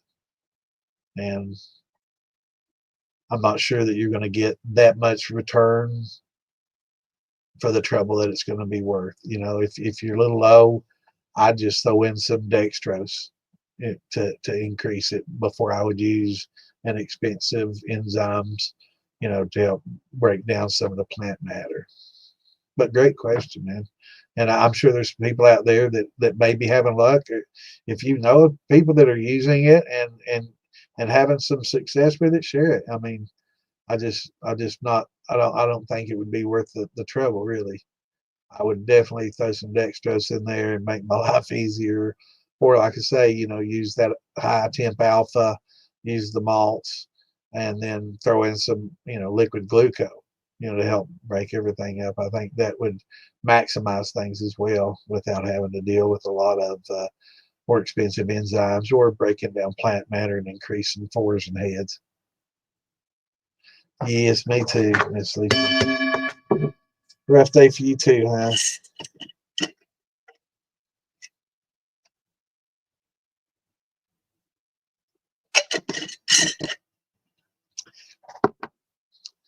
Okay, James. So specifically, okay. Um, should I just blend the two separate spirit? Yeah. So if you got the same mash, I run them both out, and you can run them at the same time. Um, yeah, Distillers malt has good diastatic power. Yeah, yeah. I use some of the what do they call it, LME light malt extract. Yeah,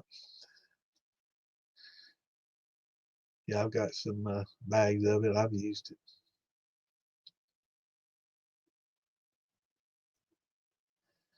Yeah, alpha, beta, and there's a glucose. So if you're using like liquid alpha and liquid glucose, but beta is an endogenic enzyme where it's basically generally when you use a beta amylase, you're getting that from the malt or from the actual plant natural enzyme from a malted grain, uh, whereas like a liquid glucose is an exogenous enzyme that you just add to, but both work wonderfully. And not to be confused with each other, because beta glucanase is what a beta amylase is, and everybody sees that glucanase and they think, well, that's glucose, and it's not. It's a little bit different. Very similar, but different temperatures that they work, but they both do the same things. I think glucose may be a little better at what it does, though.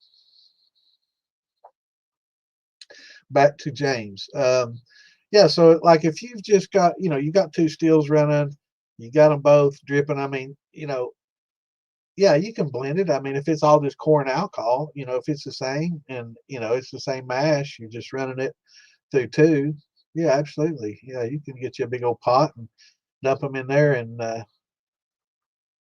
proof it down in that, mix it all up, be just fine.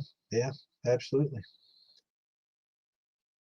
Now, if you're talking about making brandy in one and maybe a corn liquor in another to make a mountain brandy or something like that, I mean, I guess you could do that as well. I mean, there's a lot of blending going on in the commercial business. A lot of people realize it, but there's a lot of blends. A lot of people take a lot of different characters from a lot of different distillations and blend it into a final bottle. That's an art in and of itself. And I think I burnt my taste buds out. I don't think I'd be very good at that anymore. I probably drank too much high proof and had COVID too many times. So my little taste buds aren't really attuned to some of the nuances of some of the distillates. There's some sommeliers and whiskey stewards can tell. I'm just not that. My palate isn't that good. It used to be a lot better than it is now, but I think I've a high proof and burnt my taste buds up.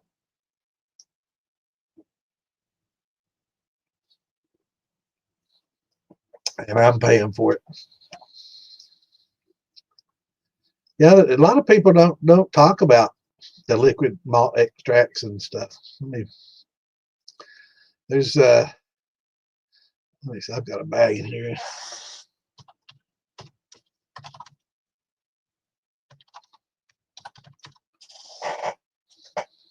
Liquid malt extract, LME. Do a little Google on that and check it out. I've got a bag of it in here. Hold on a minute.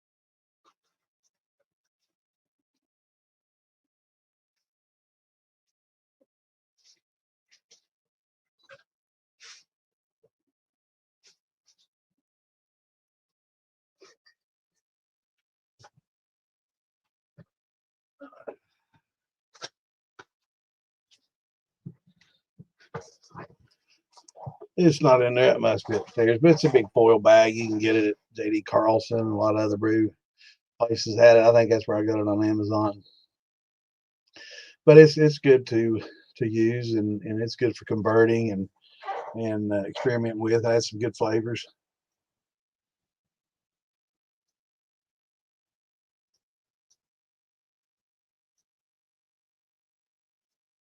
Lisa, you trying to get me drunk? Let me try it.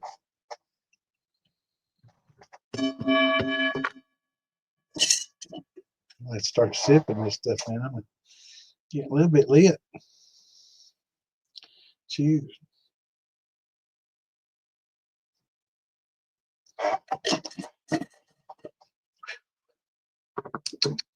Good stuff, though.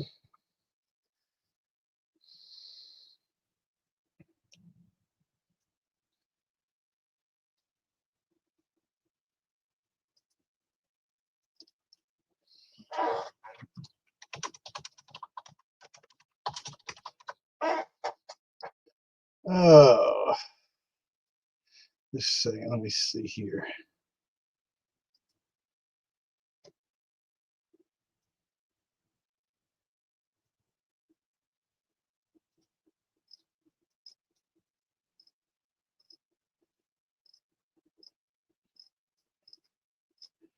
See, now I'm drunk. I can think of Mr. Fusion all day.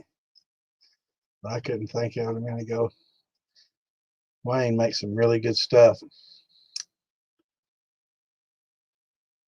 Hell yeah, always. I need more of that tequila. If you got more of that though, I've been hitting that pretty hard. Yeah, I've got plenty of this, Jeff. I appreciate you, brother. But yeah, that tequila, I'm digging that stuff, man. That's really good. I was just talking about it before you logged on earlier. High quality stuff. For those that don't know, my buddy Jeff, Lip Service Crew, is a master distiller. Makes, well, not by the show or that, but did you just make some more?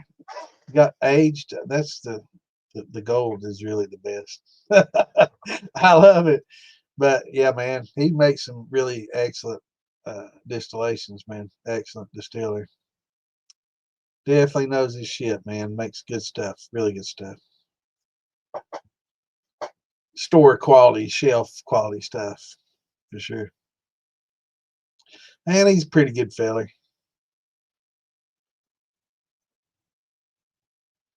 He he likes delving in some of the finer bourbons in life. He and I go to some of these distilleries here locally. I've got a bunch of distilleries local here that put out some pretty special bottles from time to time, and if you can get in on them, there's some pretty good deals to be made. I mean, I guess there's people that make a living, just going to all these distilleries and buying some of these unique special offerings, and they're very limited. So, if you can get one, you're pretty lucky. If you live close to it, if you can go in a few days in a row, because a lot of times they'll limit you on how many you can get. But I mean, I've seen some $200 and $300 bottles that when you buy it at the distillery for 200-300, sell them for $800,000-$900,000 on the secondary market. So there is a market for it, but I guess you can make a living. I guess I could bootleg legal liquor. Just resell the legal liquor, bootleg legal stuff. But I like getting unique stuff. I picked up from Buffalo Trace, got it was their highest proof that they've ever made. And it was a pretty interesting bottle. And it was $100, and I think it was selling for $3. Probably maybe a little bit more now since you can't get it anymore. But stuff like that is pretty. There's a lot of groups that sell chances, raffle off tickets to, get a bottle, or they'll they'll take a bottle and sell 10 raffles, and each will get 1/10 of that, in a pouch sent to them so they can, try it and sample it for, a small fee. So it's pretty interesting. But, it's hard for me. I don't have a lot of time for stuff. I got a lot of oars and a lot of waters. I got a lot of things going on, and it keeps me busy. It's got so many things going on at the same time. So I try to manage my time as best I can. But I do enjoy some good fine bourbons, and some of these I'll probably just buy and collect, and there might be a few that I'll buy and try to resell, to make a little bit of money on if I can. But for the most part, do you think if you have a lot, John, if you have a lot of liquor and you need to just strip it down, and you just want to, to run it and run it quickly, yeah, and especially if it's like a neutral, and if you're just stripping off alcohol that you're gonna, proof up to a neutral later, Absolutely. You know, if it's like a brandy or a whiskey, I would probably wouldn't. I'd probably just, you know, one off, one run those. Well, I can't say that. Some of my brandies I've done, you know, double and triple runs, but I do it differently.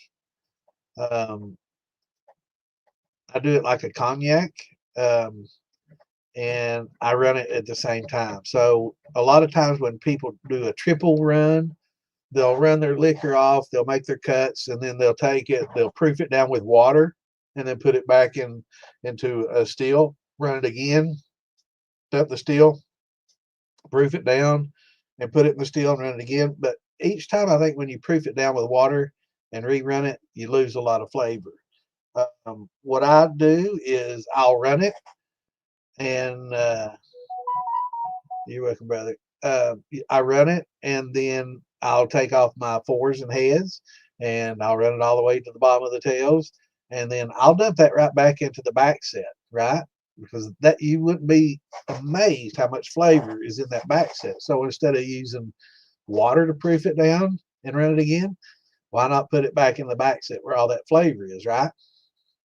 Okay, makes a lot of sense, doesn't it? And it makes a lot more flavor. So when you do subsequent runs like that, um, I dump it back, and that's similar to the way they do cognac. And I'll do sometimes 2 or 3 runs that way. Yeah, cloudy tails. That's just fuse oils. It's no biggie. Save those tails. There's a lot of good alcohol in the tails. That's probably the biggest mistake I see, and it's not necessarily a mistake. If you've got a 10-gallon still and you just don't have time for that extra jar of fucking tails, I understand. Really, it's a much to do about nothing. But once you know, get into 50-gallon, 20, 30, 40, 50-gallon steels, you know, you're talking, you know, gallons of alcohol then, you know, and it does amount to something. And it is something that you want to collect all the way down, especially if you're doing using your back set for sour mashing. You have to run your tails out, right? Or else you're going to put a lot of high proof um, back set and kill everything in your damn sour mash and defeat the purpose. So, um, yeah, you know, it just depends on what you're doing. But if it's a small man, I can understand. You know, if you got a 5 or 10 gallon steel and you don't want to full the tails, I'm 100% with you. But you know, once you get to 20 or 30 gallons and you got a lot of alcohol, you know, stopping at 80. I mean, that's the proof of a lot of bottles that you get off the shelf, 80 proof, right? That's what you're throwing away. There's a lot of good alcohol in that can be easily recovered.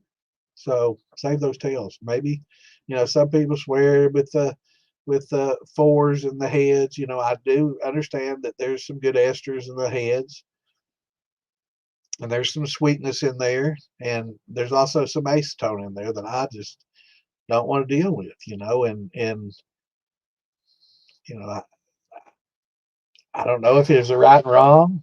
It's just, you know, just I prefer not to fool with them as much. But there is, if it once well, I will say, once you get into stills when you're dealing with hundreds of gallons, it's a little bit easier if you're tasting those um, esters and heads as they come off. You can isolate some of those sweet, good flavors pretty easy. I guess you could say easy. I hate using that word. But it's much easier when you have much larger volumes, because you're going to have a quart maybe, or a good pint of that good sweet esters coming off, that's easily, you know, differentiated from the rest of the heads. Whereas if you're on like a 10-gallon still, you're talking about a half a shot glass, you know, you're not going to notice it. And it's really hard to make that fine a cut, right?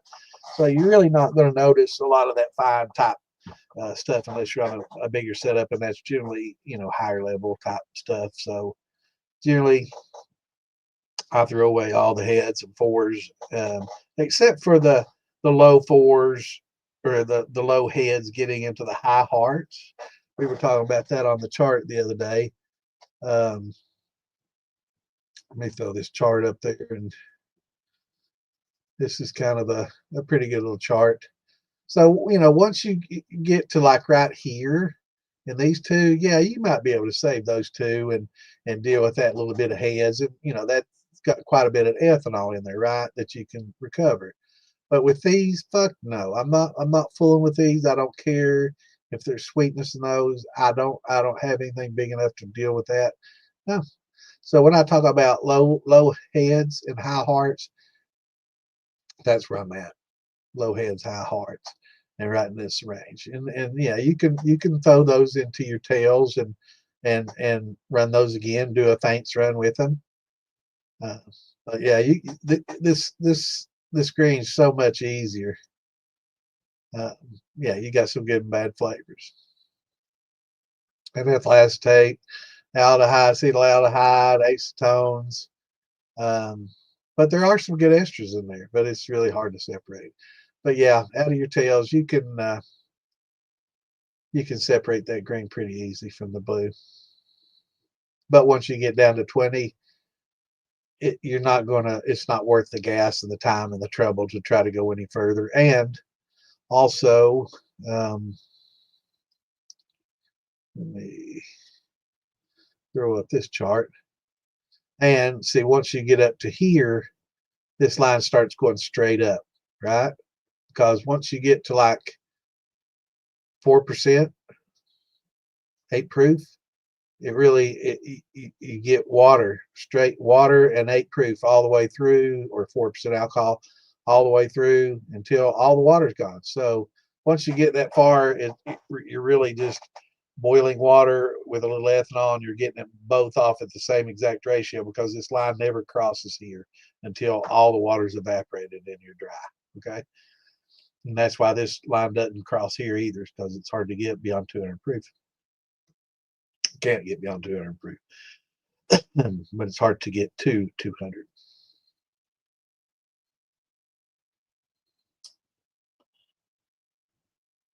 Yeah, just run them again, brother. Pints or quarts. When I'm not following you, brother. I didn't notice when you said that.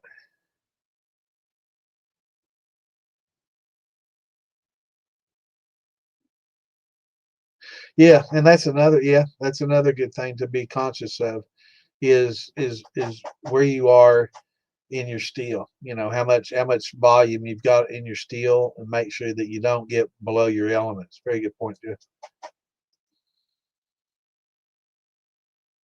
Oh, from the last chart.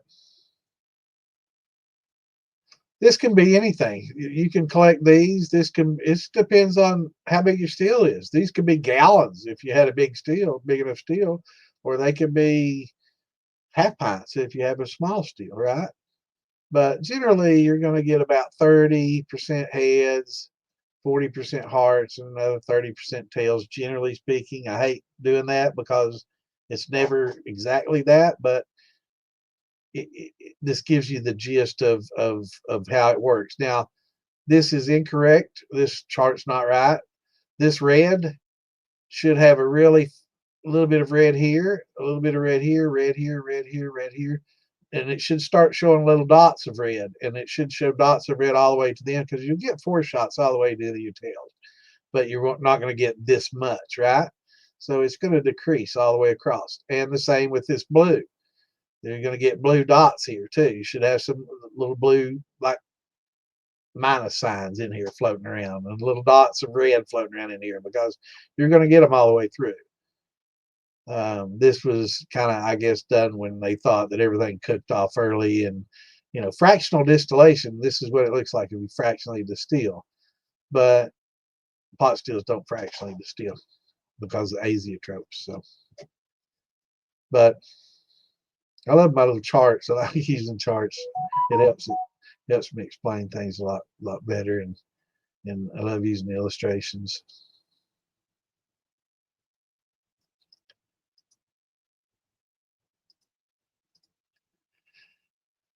Shots, dry throat, yeah, man. That high proof get you, bro.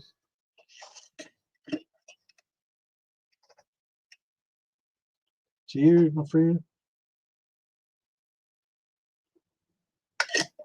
Mark, didn't you tell me that you got a steel stolen recently? I hate to hear it, brother.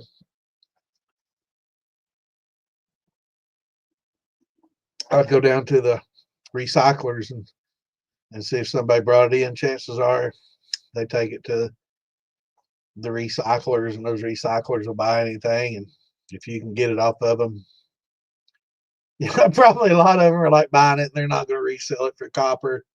They're going to keep that sucker and take it home, but you might get lucky. But that's what they do.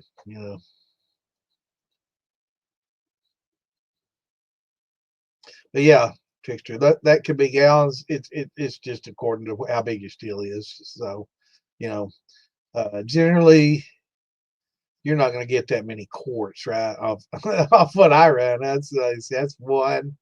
The 20. That's 5 gallons of alcohol. 5 gallons coming off. Yeah, maybe with a 20-gallon or 30-gallon, you're going to have to deal with something like this for sure. Yeah.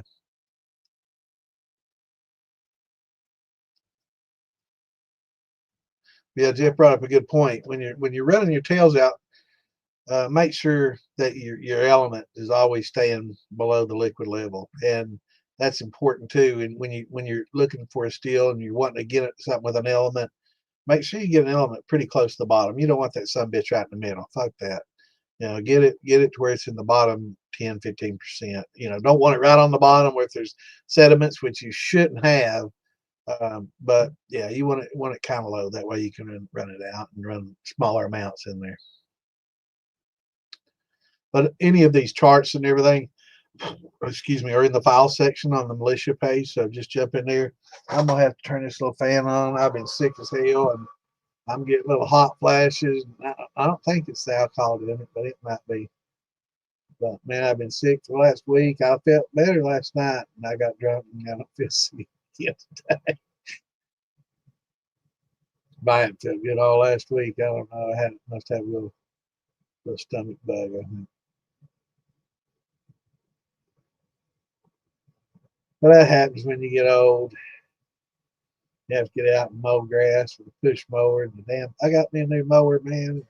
It was given to me by my dad and stepmom. It was my sister's. They used it at my sister's house, and she passed away. So that's about the time my mower. I had a nice little personal pace Toro mower, man. It pushed down and it'd speed up. It's real lightweight.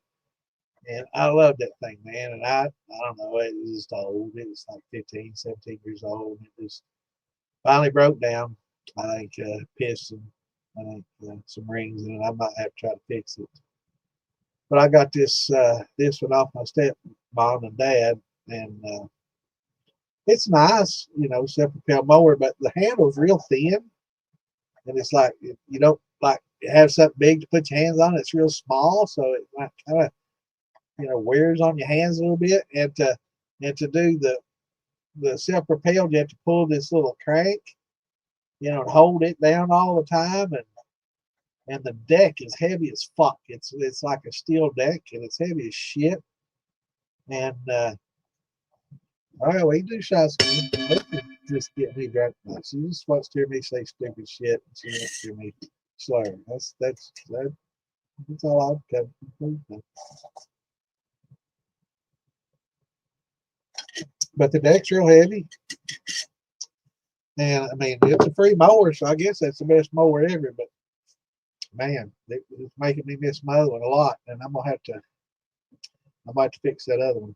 And hell, if I have to sell this one to do it, I will. But it's heavy as fuck. But it's a decent mower. I mean, it mows well, and it's got a little better motor on it than the old one of mine did, but just fucking heavy.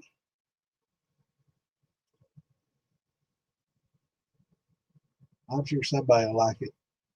I like my old one. I think it's a personal pace is what it's called. I don't think that is Toro. That might be somebody else. Let me Google that real quick.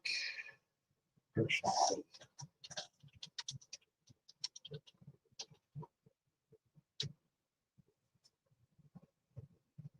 Toro, yeah, that's Toro. Okay. Yeah, those the bomb. You ever get a Toro personal pace? They're awesome. I got mine off a buddy of mine.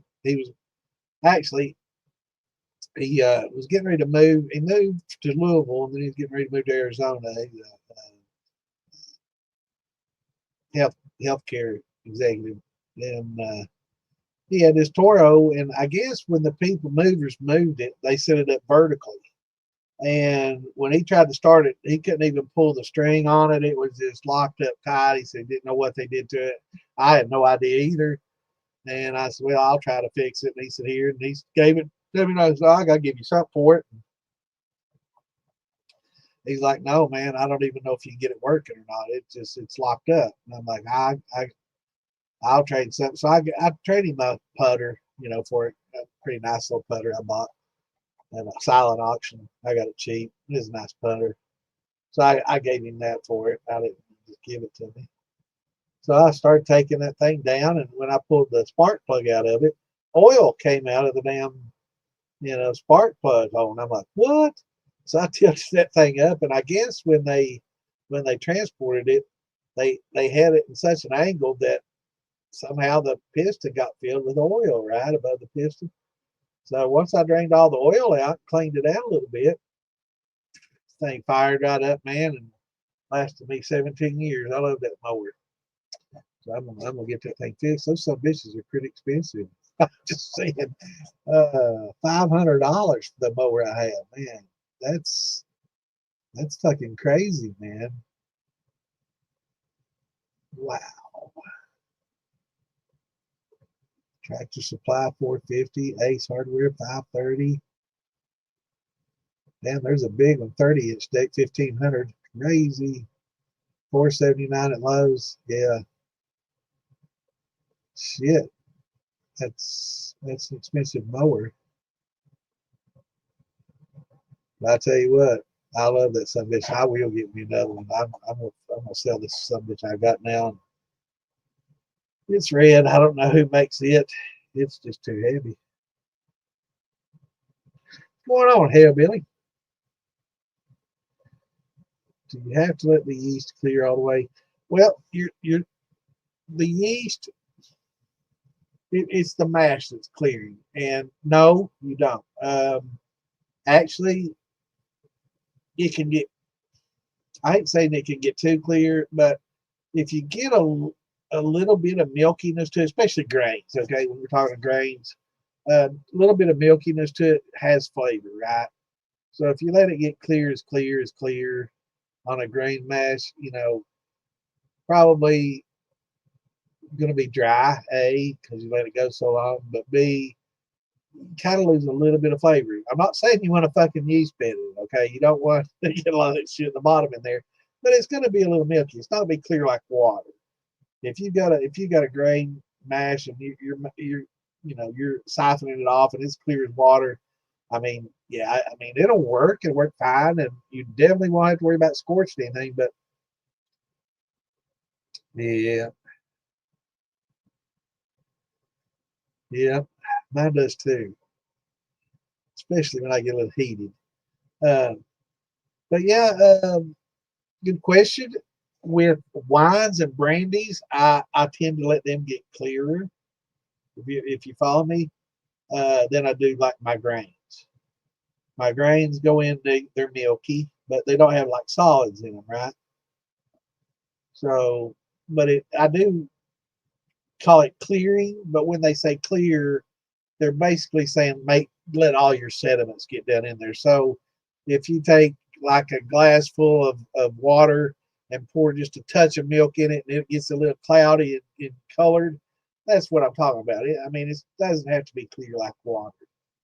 You just don't want a lot of particles in there. Now, if you do get some particles in there, the last thing you want to do is siphon mash into a still and then go do something and let it sit there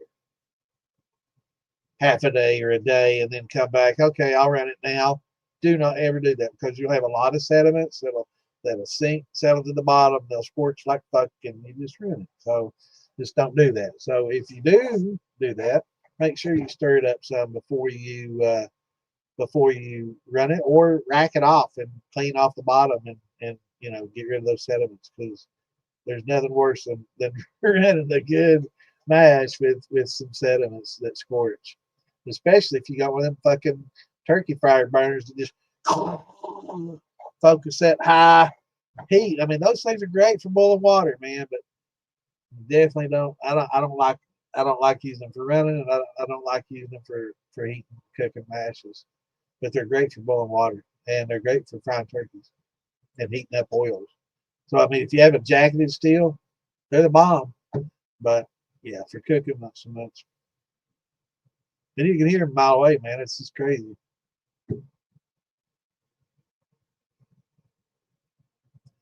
Yeah, you can tell I'm getting a little bit of a buzz on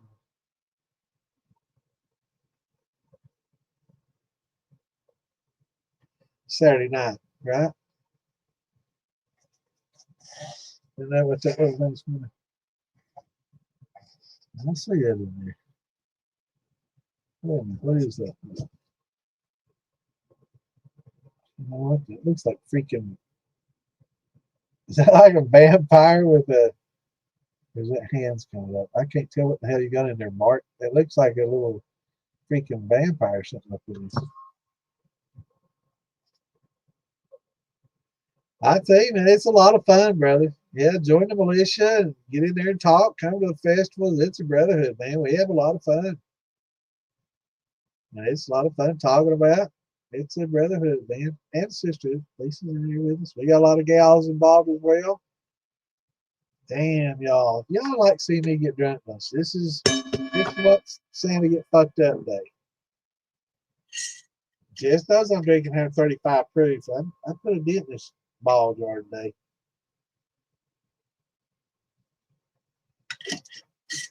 Yeah, my drinks are getting bigger, and I didn't even hardly feel that. So I know I'm getting fucked up. That 135 proof, it's good flavor for 135. That's hard to do. Good stuff.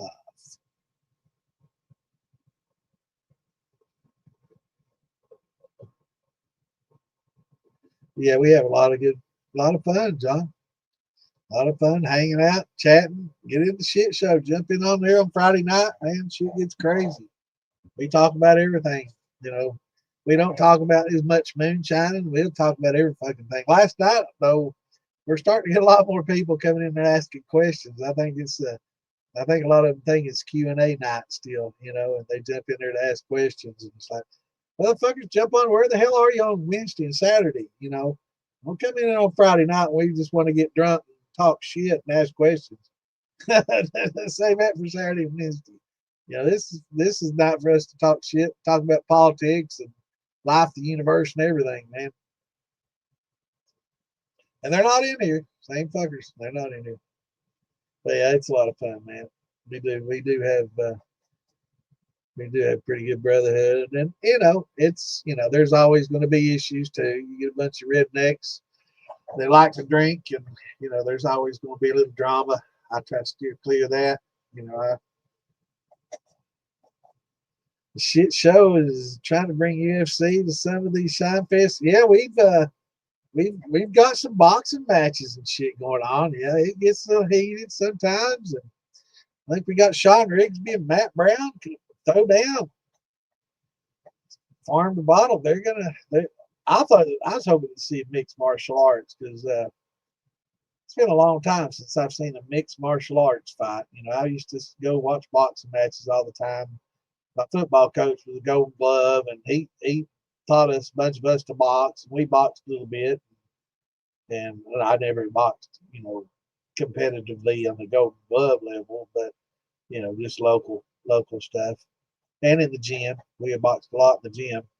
But our football coach was a Gold Glove, and he taught us all a lot about boxing. Hillard Howard, he's mean, son of a bitch. I guess he's still alive. He's too damn mean to die.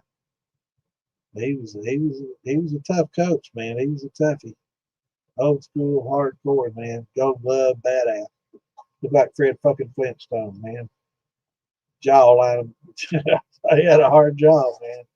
But yeah, we boxed with him, and he'd say, "All right, it's about time for you to go down, kidney punch, and you're on your knees, and it's all over." We got him football practice one day. We all jumped his ass, broke his fucking leg. We fucked him up, man. You had enough. Yeah, I guess after that wasn't quite so much. He wasn't quite as mean to us anymore after that. But yeah, he was a hard ass, great guy. Yeah, man, they's getting all heated and shit. I love that keyboard warrior kind of stuff. I'm gonna hit you with my keyboard, motherfucker. Talk that shit. I'm gonna get my mouse and swing it and beat you with it. Fuck that shit. I don't like a lot of that. I think it's silly. It's just a bunch of little hard pissers trying to act like something. What's going on, Dark? Dark was in there. He jumped in with us later on last night for the shit show. But yeah, it's I don't know, getting on the line and talking all bad stuff. I don't know, man. For me, it's kind of lame. I mean, they're trying to promote a fight, so I understand, and it's cool for that. But if people are serious about that and talking that shit online, come on, man. Proof's in the pudding. Take that shit to the fucking, take it to the ring. And that's what they're gonna do on Fire the Bottle. They're gonna take it to the ring.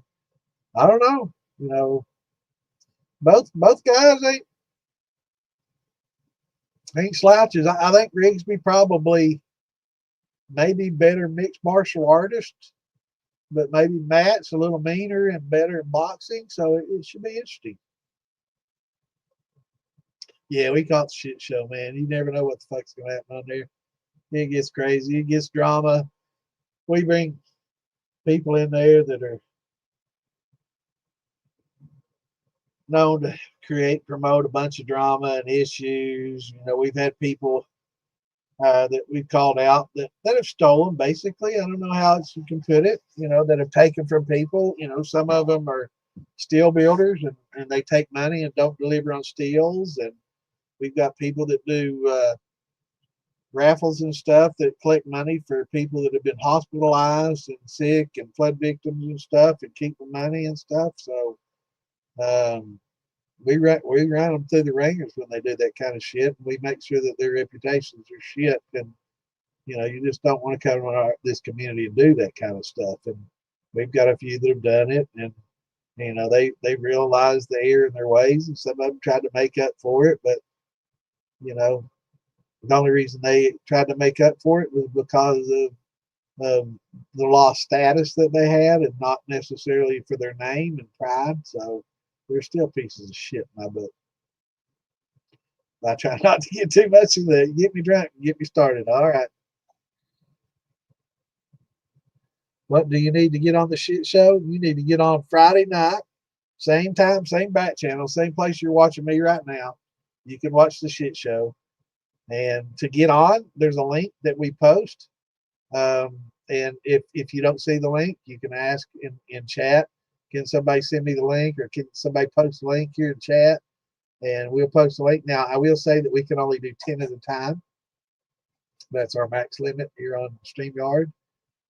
So like Dark, you got in there last night. We already had 10, so you had to sit backstage for a little while, but eventually people drop out, and we'll bring in as we can. And it's a lot of fun. It gets crazy. Uh, yeah, it's, I appreciate it, Solo. I see a lot of people learning and they never ask the first questions, and that's a good sign, because that goes right to show that a lot of people have the same questions. So you know go back and look at a lot of the past episodes that I put out, and a lot of your questions will probably be answered in some of those. So if you're not getting it in what I talk, and I know a lot of times people like to lurk, they call it lurking, and you just kind of sit back in the background and watch and learn. And they don't want to post a question because they don't want their name up there, because they're afraid I'm going to be put on some kind of list, or they may be watching, and they probably are watching. Truth be told, they definitely are watching for sure. So if you want to, just look at the past episodes and stuff, and I'm going to do some videos that are targeted to specific questions that get repeated over and over again, like 3-pot steels, lacto, There's certain in cuts, making cuts and stripping runs and explaining that. So I want to do some videos on that and name them. That way you can just go to the 10 podcast 101 and or Distilling 101 podcast page and pull up this, go through the video files and pull up a specific file that says lactobacillus infections or lacto infections, and I'll have a little video talking all about that with some charts and some other things to help explain things and answer some questions there. Or I just got a 3-pot still, what do I need to do next? And maybe you do a video, and maybe I'll get Phil Billy sometime and do a video, both of us, and I know he's done a lot on that. So be fun though to get my brother. I love Phil Billy, man. He's a great guy, great guy. So, and he helps support this page. He provides StreamYard for all of us that post from the militia, which ain't free and it ain't cheap, and does a lot himself. So, any way that you can help him helps keep us going. So if you have needs and parts and stuff that you want to buy, consider Phil. He's a great guy, and him and Ed work their ass off, and they will get you your shit. You're not going to get fucked over, and you're not going to wait 8 months to get it either.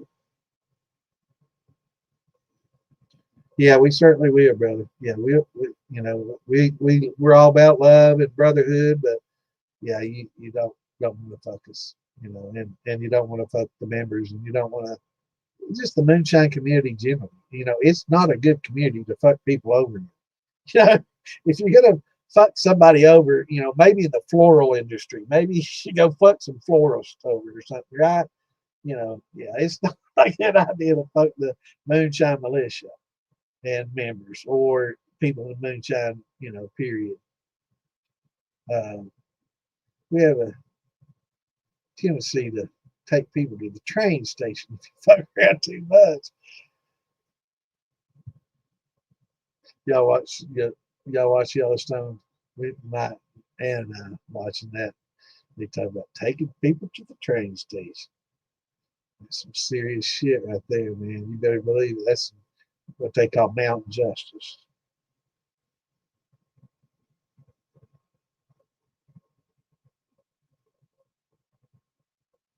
Oh yeah, we got the popo watchers for sure, brother. I mean, they're watching. I mean, home distilling's legal in many states, kind of like marijuana, and they're looking for guys that are selling. If you come in here and talk about, yeah, I've got a 300-gallon submarine pot, and I'm selling 200 gallons a week. Yeah, you might be an idiot. Don't do it. But if you come in here, I've got my 13-gallon beaver, I'm getting some leaks. We're here about making the hobby fun and safe, and they don't give a fuck. Really, they don't. If you're not out selling it and you're not flaunting it, the chances are that you're not going to get caught up in it.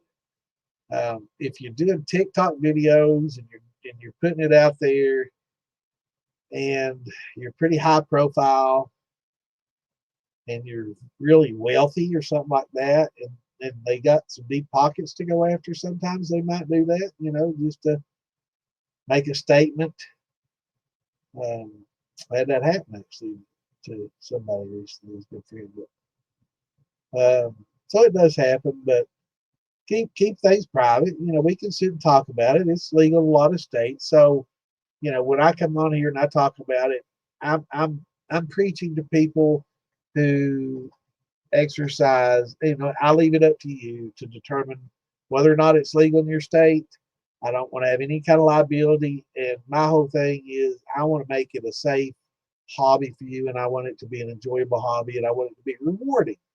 And I want you to make good liquor and be happy with it. And all your buddies, it's like, God damn, man, you make as good as stuff as, we can get off the shelf, and we can get you to that point. If you follow, I want to put some steps together uh, on grains that if you follow these steps and you put it in a barrel or put it on some wood, I can guarantee you that you're going to make some stuff that is as good or better than what you can buy in the stores, right? Now, I'm not talking about the top shelf Pappy, you know.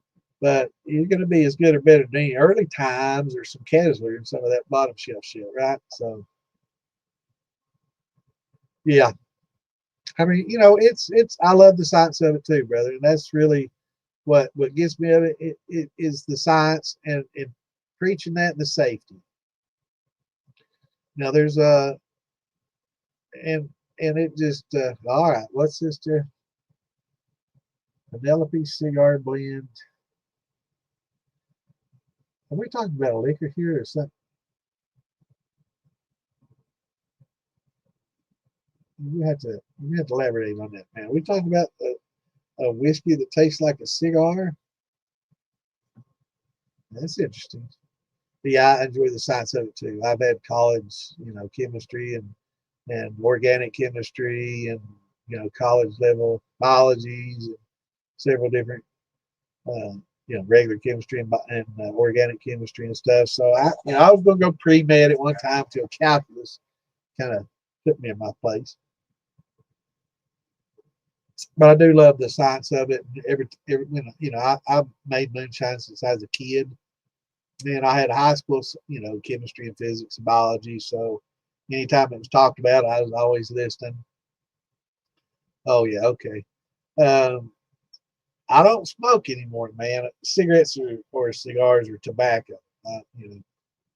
But I save my lungs for the good stuff. But yeah, I enjoyed the science of it, and anytime I took science, I kind of angled it towards, how does that apply to making shine? Because I made shine since I was a kid. I was pretty young when I made it. I grew up in Eastern Kentucky. It was common. It was, it was just something people did. It was another occupation. Plumbers, electricians, moonshiners, dentists, bankers, whatever. It's just another occupation. And I made a lot, drank a lot moonshine growing up. But I do enjoy the science of it, and you can take it. A lot of moonshiners reject the science, but at the same time, they don't realize what they're doing is science. And if you can explain to them, and I like explaining things in a way people can understand it. That's why I like charts and stuff a lot, because there's nothing easier than getting on here and browbeating and using a bunch of big scientific terms and trying to impress people with your scientific knowledge and all that, using words that confuse people. And to be honest, I've had pretty high level college chemistry, and there's some stuff that's out there, that I could probably post some charts of that, it just it's like, what? You start scratching your head at it, and it's like, what in the hell am I looking at here? Right? I mean, it gets pretty complicated, and you really have to be,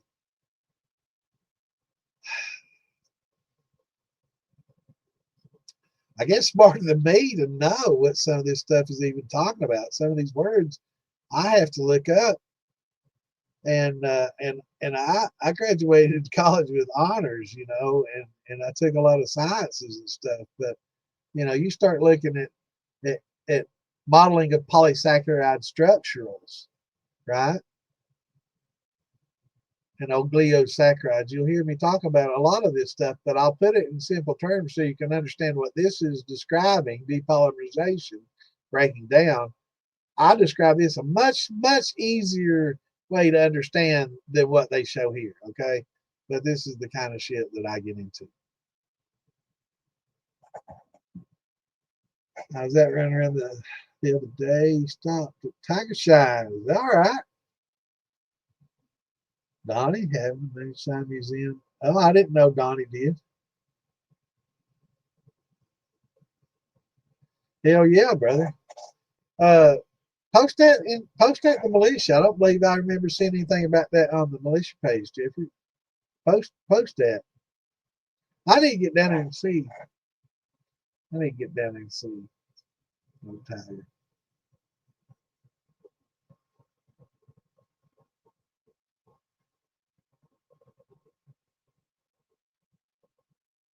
Yeah, I need to get down there and see him, man.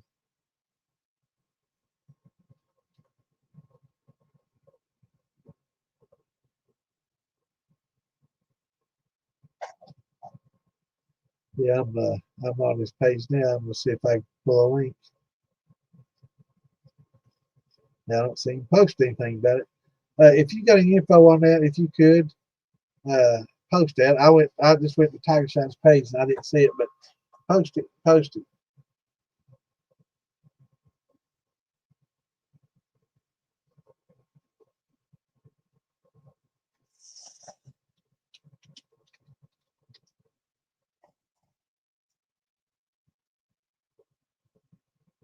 Because I know that they had the Babyville show or festival every year, and they haven't had it this year. It's rescheduled, I guess. They went through a big flood down there, so Donnie and Teresa will have it later this year. I hope. Uh, Maybe I did hear something about that. I believe I did hear something about that having a little museum and stuff. But yeah, if you got any information on that, post it. Yeah, Donnie and Teresa are great people and love Beattyville. And they had a major flood there this year, which a lot of Eastern Kentucky did, and took out a lot of their power grid and a lot of property and stuff down there. So they had to postpone the festival. Hopefully they can have it in the fall. That's definitely one I go to every year because it's pretty close to you. And Donnie's great people. Donnie and Teresa both great people.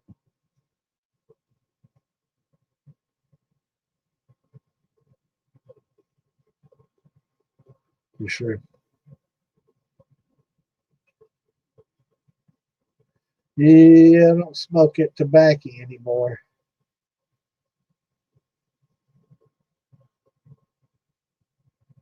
No, I'll do that.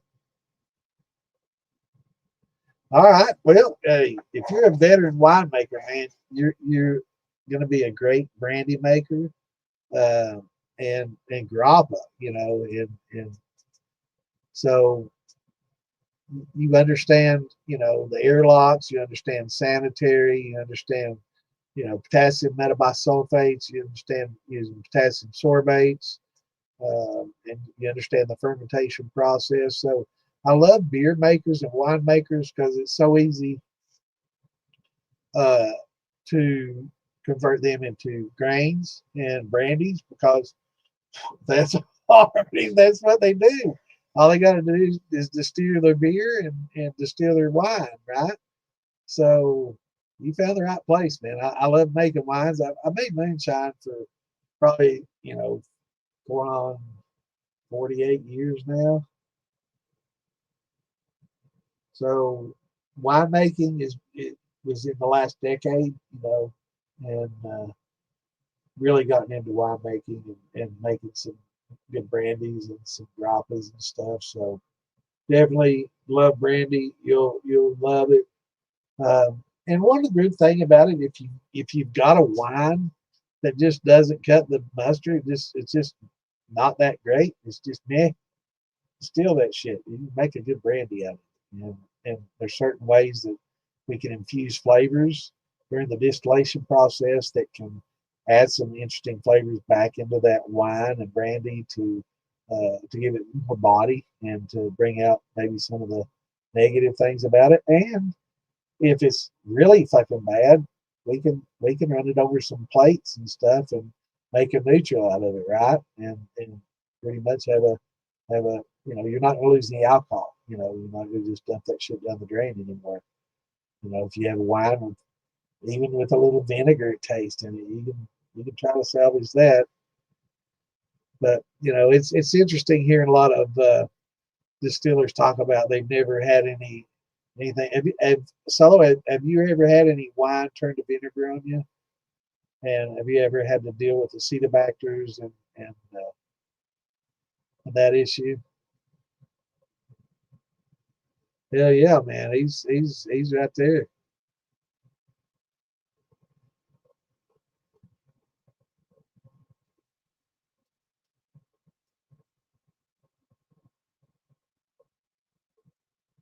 Oh man, yeah, they love it, man. They get some of that corn liquor in them. I've got some buddies up north that now it's funny, but most people in the United States and in the world, to them, moonshine is 180 proof corn liquor. It's something that's so hot you can't drink it, made with corn. And well, then you're pretty close to me, Jeff. He's pretty close to me as well. So, but you know, it's crazy. But they think that moonshine is 180 proof corn liquor, you know, and it's like, man, moonshine is anything that ain't taxed. It ain't just corn liquor. It's brandy. It's grappa. It's grain. It's rum. It's tequila. It's anything that you make at home that you don't pay tax on. That's what moonshine is. It's and I got some buddies that are like, oh, that moonshine, that's too high proof. And then I give them some of mine. They're like, well, damn, man, where can I get more of this? Can I buy something like this off the shelf? What the hell? You know, and it changes their perception of it because everybody's always thought that moonshine's that old rot gut, high proof, headsy shit. And I guess in the past it kind of a little bit was that. But now we're teaching people how to make better cuts and how to distill a little cleaner and how to use copper mesh to take out sulfites, take out some of those bad flavors, how to treat your yeast better to make them happy and get a better, you know, sweeter and better flavors, notes that they normally don't give off if you stress them. You know, it's all about that. So Solo, you're definitely quite a few steps ahead of the game if you're familiar with fermentation. I mean, really, at this point, all you need to do is get a decent still. What kind of volume are you looking at? I highly recommend uh, a football, beverage football. See, that's the fruit flies, but never vinegar. Well, that's the biggest spreader of the acetobacters is your fruit flies. I've had a couple. I've had a couple turn to vinegar on me. It's not easy. Um, it doesn't happen overnight, and it generally happens to something that if your airlocks dry up on you, if you let your airlocks dry up and those little flies make it in there, and those little acetobacters make it in there, and oxygen makes it in there, and it sits for months and months and months, you can make some pretty good vinegar. But it's good to cook with, so you just gotta, you know, go with it.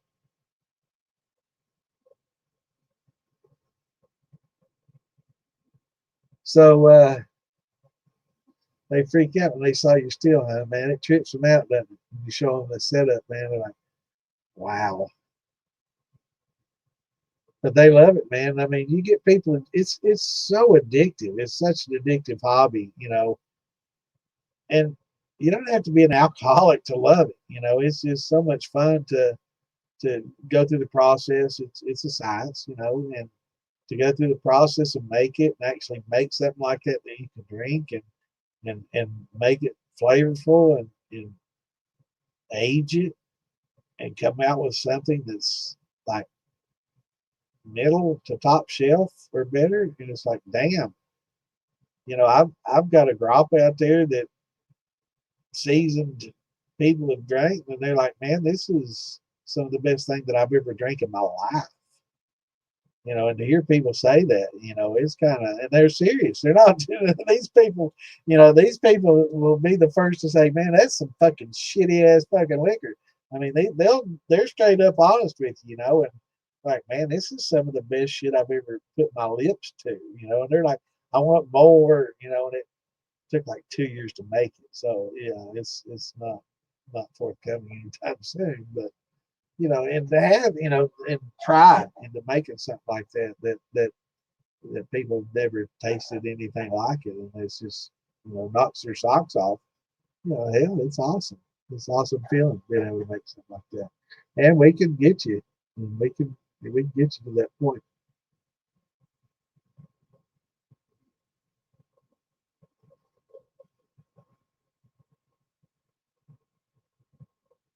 That's awesome, man. Has Donnie talked about the festival being this fall? Has he said anything to you, Jeffrey, about that? Talk to him. I need to get up with him anyway and talk to him. And I'm hoping they're going to have it this year. I hope it's just not canceled this year because I really enjoyed going down there. I was there last year and had a really good time. The science behind it got me into making. Absolutely, man. It's all about science and document shit, but don't document the distillation part, right? Um, Winemaking and beer making is legal in most all states. Period. Some you have to do a little more than others, but generally they don't give a fuck about wine and beer because they tax by proof and alcohol, and it ain't there. So make notes of what you do, but call everything beer. When you do grains, it's a beer, right? That's a beer, not a mash for a moonshine. It's a beer. So make notes of your beer and what you did to make your beer. And the same thing about the wine that you're making. That's a wine, it's not a brandy. Make notes about the wine that you're making and call it that in your notes. And they can't use that against you. But yeah, it's good to make notes, and you can vary things and and improve on it, you know. So it's definitely a step by step building process, and it's an awesome hobby, man. I mean, it's your friends will they'll be blown away, by some of the stuff that you can turn out. Hey, that's right, Jeffrey. You can't get this off any shelf, but it's gold, man. That's some good shit right there. Now, the Wheated Bloody Butcher sour mash is good. It's really good. Good, probably as good as mine, maybe. But yeah, that right there is gold is its color. And I don't like to drink that when I'm drunk, man. I save that for when I'm sober so I can taste it. I'm not drinking that much.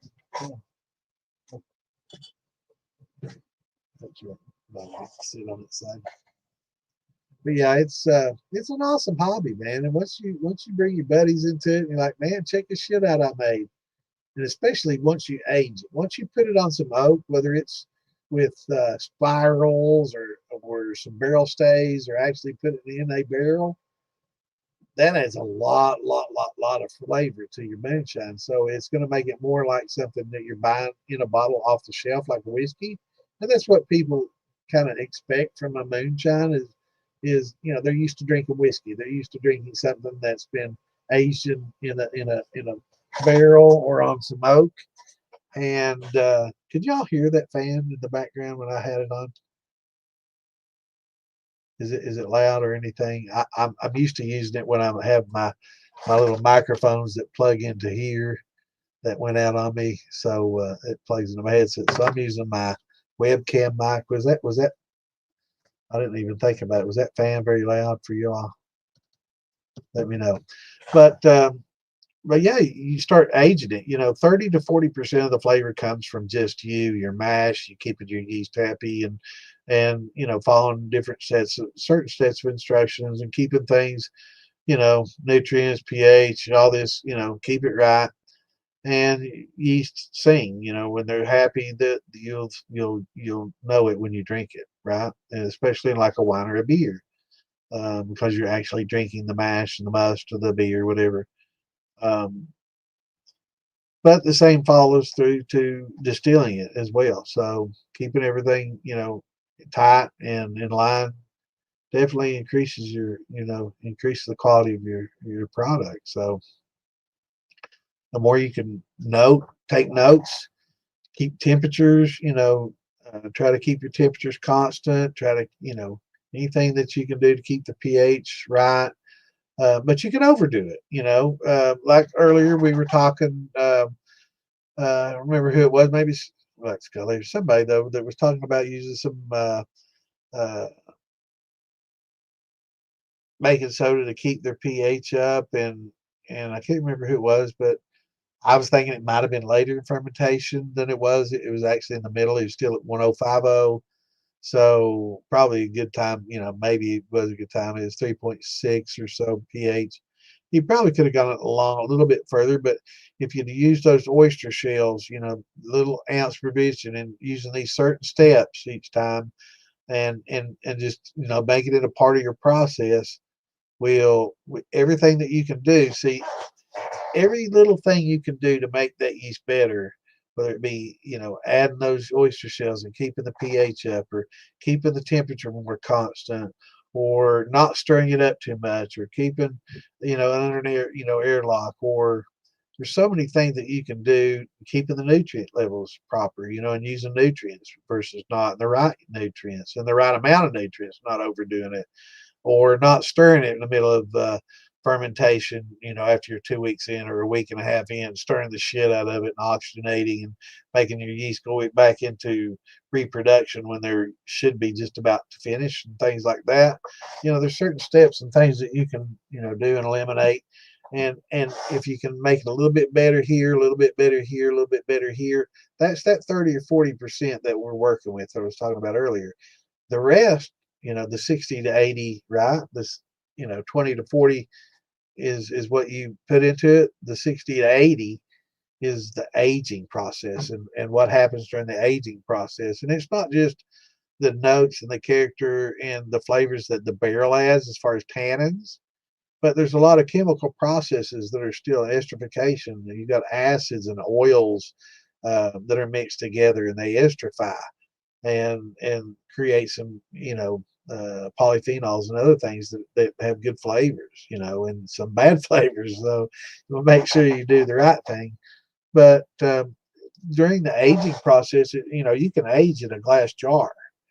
You know, it's not all about the barrel, but that barrel does add a lot if you like, if you want that good smoky, tannin, rich, caramely. You know, I love whiskey. I can't say enough good about what a barrel can add to your grain, you know, spirit. So make that 20 to 40 the best you can. And when you put that shit in a fucking barrel and you age it properly, man, I'm telling you, you can make some stuff that's as good as anything you can buy off the shelf. And I kid you not. These big distilleries, they envy us.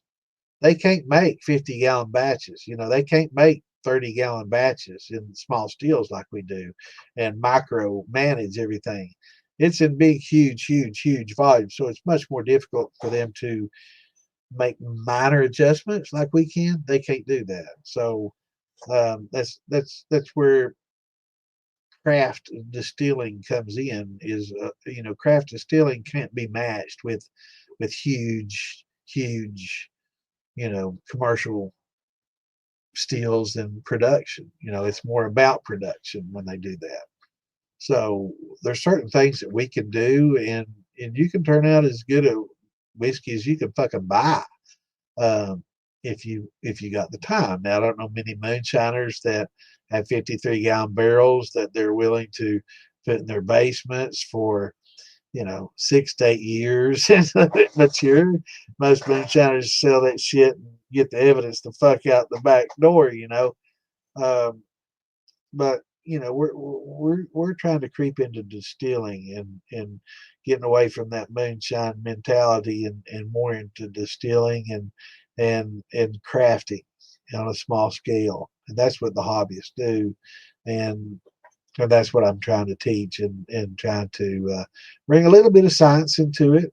You know, you don't have to overladen it and try to impress people with big words and you know, you know, I love charts, you know, and I do read through a lot of very complex stuff, you know, talking about different amylose and cellulose that they were talking about earlier. I read through a lot of this shit, and it's very complicated.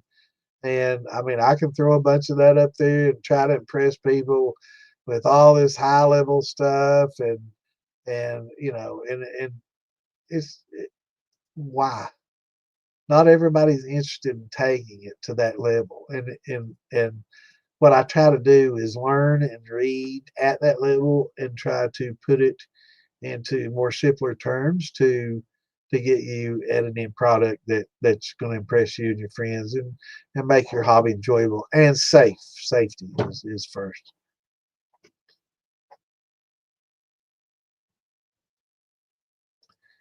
Going to Minnesota in the fall for work. I'm wanting to ship some shine to pass out to my coworkers. How would you recommend shipping it? Just like that. You can get these on, these are made for alcohol. You make sure you get the ones that are made for alcohol, because not all of them are. But short term is fine to store in this. Do not age in this, and do not let them sit for months and months and months and months and months on end. This is great for shipping, and when you receive it, put it in a jar, put it in glass, put it in a bottle. It's fine for shipping because you don't have to worry about it breaking. It weighs less, and it ships very well. And as soon as you receive it, tell them to put it in a pot, into a jelly jar or something. And yeah, keeping things clean. Absolutely. Mr. Winemaker knows, sanitary. I will say that a lot of moonshiners don't take the steps to keep things clean. You don't have to. And a lot of moonshiners are stuck on the have to, and you don't have to do a lot of things. You can turn out alcohol by putting cornmeal, pound of cornmeal, pound of sugar, gallon of water, stir it up, throw some bread yeast in there, forget about it, right? And you can turn out some okay shit. And if that's all you're interested in, that's all you have to do. Um, you can step it up to learn more about conversion of grains and amylose and alpha amylase and all the enzymes and all these things. And that they say, oh, I don't want to talk about that science. Well, when you get to that point, you're dealing with science. So if you want to make sugar shine or you want to make cornmeal shine, just go back to the recipe and replicate it. But I think most people want to learn to make a lot of different things. They want to make that tequila like we were talking about earlier. They want to get that that agave and that blue agave, and they want to get that yeast and that special blue yeast and make some pretty good stuff like Jeff does. And they want to make their own tequila. They want to get molasses and start them a little dunder pit and try to make their own rum. They want to make, get that column and them plates and create that high proof of vodka is what floats their boat. They want to, learn to make liquor and create what still do I need to make, and how can I create a gin basket to create some botanicals that will carry over. What special steel setups do I need for that? A lot of people want to do that. Not everybody just wants to make a corn liquor moonshine like the old days. That was done to make a living. It was done to sell liquor, generally in a place like I grew up in dry counties. When you couldn't buy liquor from the stores, you either had to drive, 30 miles, 40 miles to get it, or you made it, so, or you got it from the bootleggers, which we did all the above. But yeah, so, it's whether it's a necessity for some, like you grew up in Eastern Kentucky where there's no legal sales, and you either, bought moonshine, people did it as a living, or you drove, to Lexington or Winchester or over to Hayside or wherever to get it, legally. So, but yeah, I think, once you start learning to age it too, aging and proper aging has a lot of character to it. A lot of people have high expectations of what comes out of that nozzle on your steel. And really, the white dog that comes off is as raw a product as you're going to get. And it's not the best that you're going to get. It's not even that great.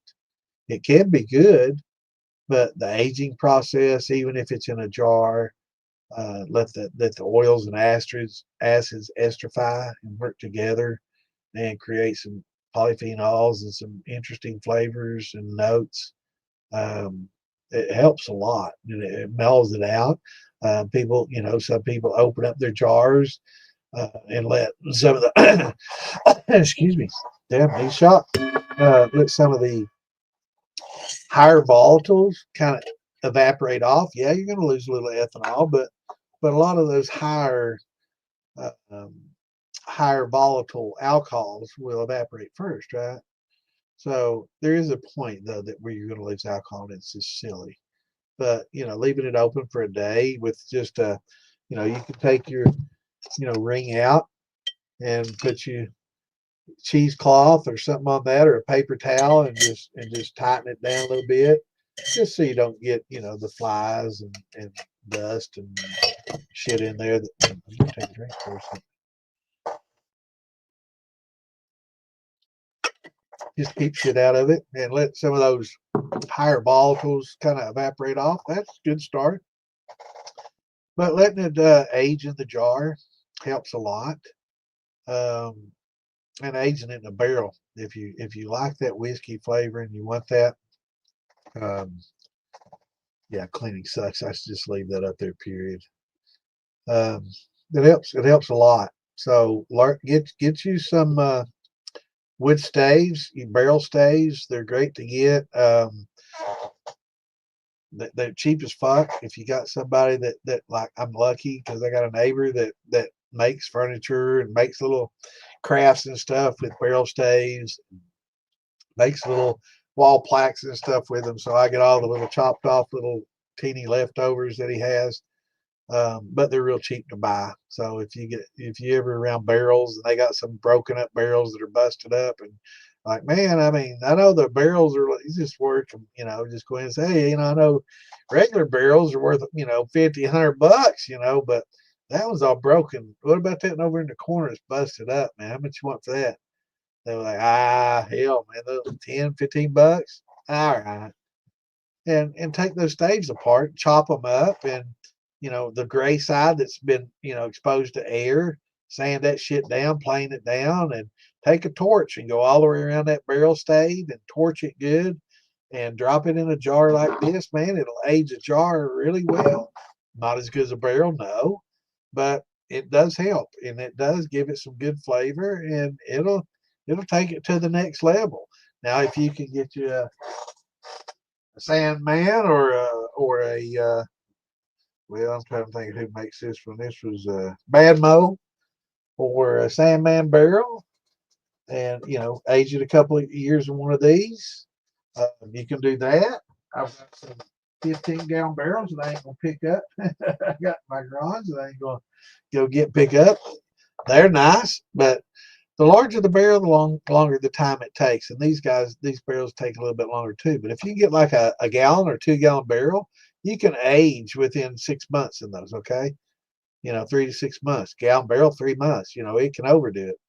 So buying smaller barrels like that and aging it in it, and really good, and it'll take your distillate to the next level, and it's awesome. So for beginners, you can be producing some really good stuff in no time at all. All right, I'm missing some questions here. Let me get back here.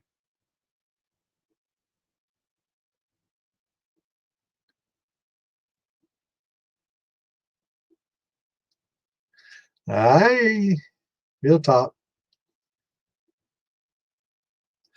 I love making all alcohol and barely drink, mostly smoke. Yeah, I do a little bit of both. It is a fun hobby though. I love it. Plugins for electric was all damaged. It's possible that they will have it in the fall. Yeah, yeah, that's what I heard. That they had some substations and power and stuff. Um, I really hope they do, Jeff. It was one of my favorite festivals. Even though I will say, God damn, if it wasn't hot the last 2 years down there. It's like fucking every time it's like the last 2 years there, man. It was like 96 degrees with 110 heat index. It's like maybe no, last year was like 106. 97 degrees, 106 index, and it's downtown, hot as fuck, and there's just pavement, downtown. And I, I I will say that it's a party, but I'm not going to say too much because I don't want to. Um, we have people watching. just keep that in mind. So, but it was pretty open. Had a good time. Um, did quite a bit of samples. Had a lot of legal distillers there. Me and old Roger went around and had I don't know, each of those legal distillers were handing out 2 or 3 samples each, and Roger and I, wait a minute, we did 2 or 3 samples, and then we did 2 or 3 more, trying to decide which one we liked best, and there was probably 6 or 8 legal, you know, they're handing out samples, and by the time we got finished with them and working them, man, we'd probably done 30, 40 fucking shots, and that with a little bit that I'd smoked, man, I was speaking in tongue, man. I was I was in rare form. You know, I had my old lady, man. She was there with me, helped me get around. I was like, man, I'm fucked up. You got, I don't know where the fuck I am. I was pretty fucked up. Man. I was torn up, but it was a good time, man. A lot of brothers were there. It was a really good time, and no trouble. Everybody's happy and having a good time. You know, even some of us that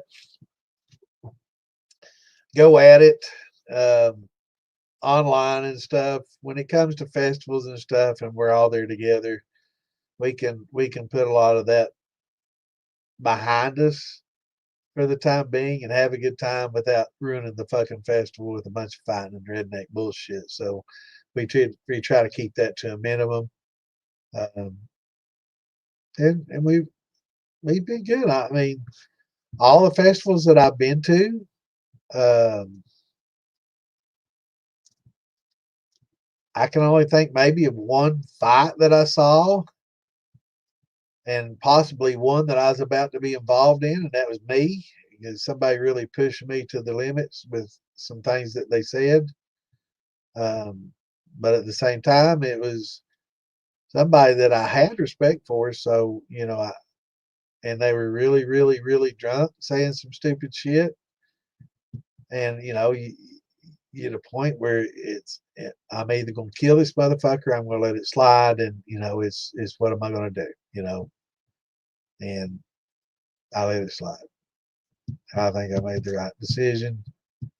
Um, but that was the only one time that's happened, and um, been to dozens of festivals. So um, it's a good time, and everybody should come out and join us and have a good time with us.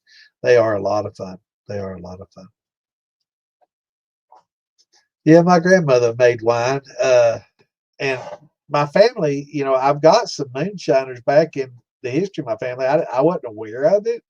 I knew that my grandmother made wine, but most of my her parents and her family were like bankers and shit. Were really, they had a funeral home.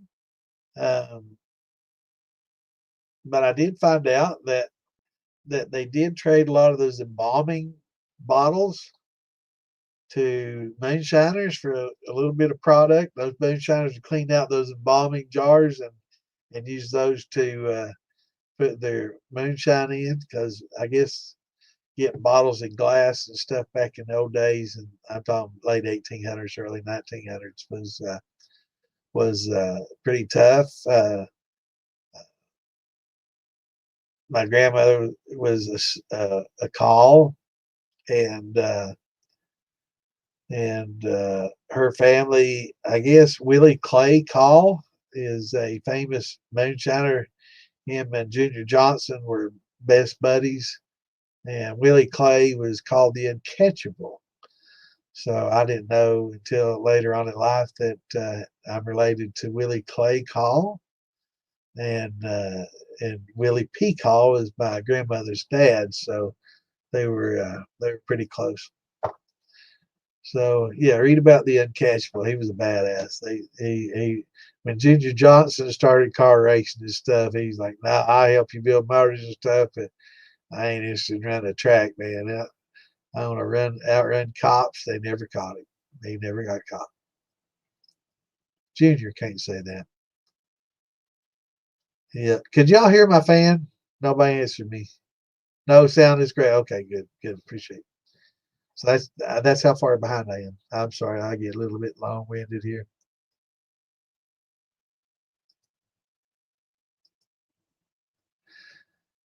But yeah, we'll try to wrap things up. Been a pretty good show tonight. Glad everybody came out. Good having y'all with us. I hope I answered everybody's question.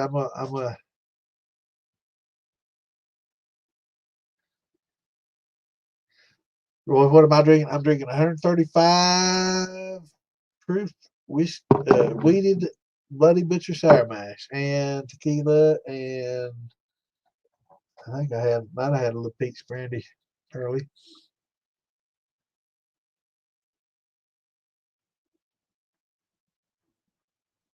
Yeah, I agree. That does take a lot of the fun out of it and deal with that kind of drama and bullshit.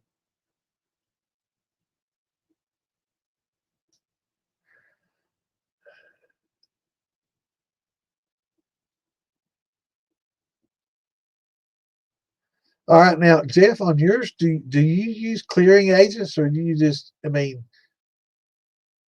we're not dealing with a lot of other than just yeast flocculants. So, have you noticed a degradation in quality if you run it a little bit milky as opposed to really, really clear? Because I've never used clearing agents. I'm not sure for solo. Do you use clearing agents in your wine or you just let it sit? Yeah, you definitely want to use that blue yeast. That it's made specifically for tequila. It's hands down, flavor wise, everything. You definitely want to get you some of that.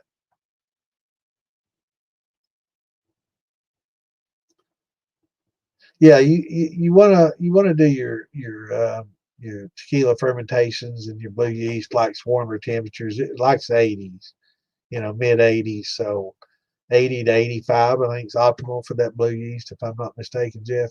So yeah, it's a summertime thing.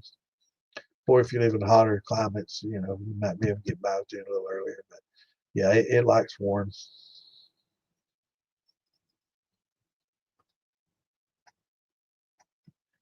Eliza's back.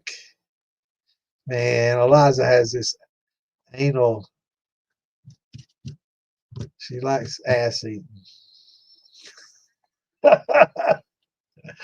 uh,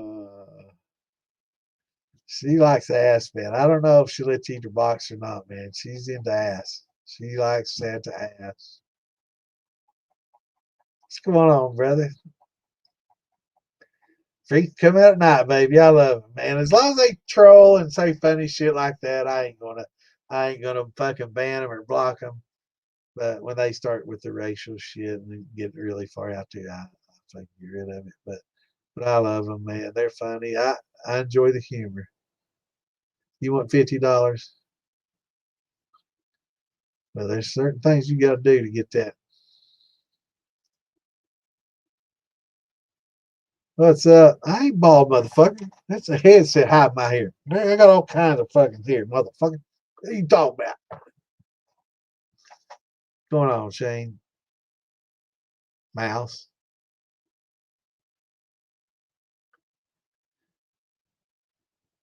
I shouldn't I? Yep, I agree with him. I agree with him. Yep, I made them all little perverts. This is fun.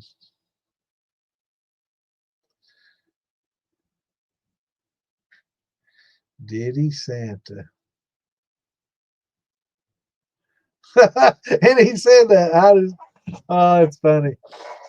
That's funny shit, man. I appreciate y'all. It's fun. I appreciate y'all coming in at closing time and not during the whole thing. If you came in early, I probably would have to fucking kick you. But yeah, it's funny you say it on the internet, but come to a fucking festival and say it. See what happens. But I do appreciate humor. Tell him, Eliza. Get him. Ass eating lies ain't gonna put up with your shit, rodent. Why am I buying subs? But everybody here is real. That's right, Liza. You tell them. I don't give a fuck. Well, love y'all. Everybody, thanks for tuning in. See y'all Wednesday, trolls. Come in about exactly about 10:50. You can start, and we can have fun, and we can have laughs as we get ready to log off. What's going on, Dan? Dan comes in right at the fucking closing time.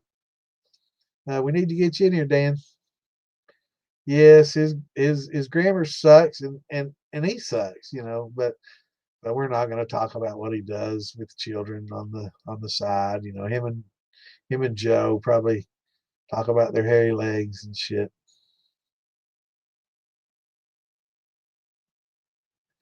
I appreciate it, Amazon. Yeah, we're getting pretty popular. We're getting the numbers up. We're getting quite a few people liking us, and we're going to keep on keeping on and having a good time and spreading the love and the knowledge, man. But we definitely need to get Mr. Gray in here. Have you got your artwork done, brother? Are you done? I bought my watermelon this week. Oh, I'm hoping y'all. Yeah, we gotta have this good night shot. And this is for the trolls too. Love y'all.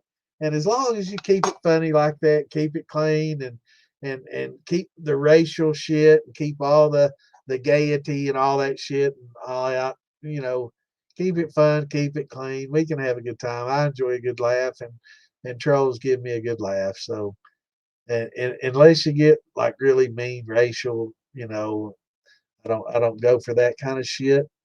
But if you just, make fun of my bald head and what a perv I am, hey, I can laugh with you. I'll agree with you.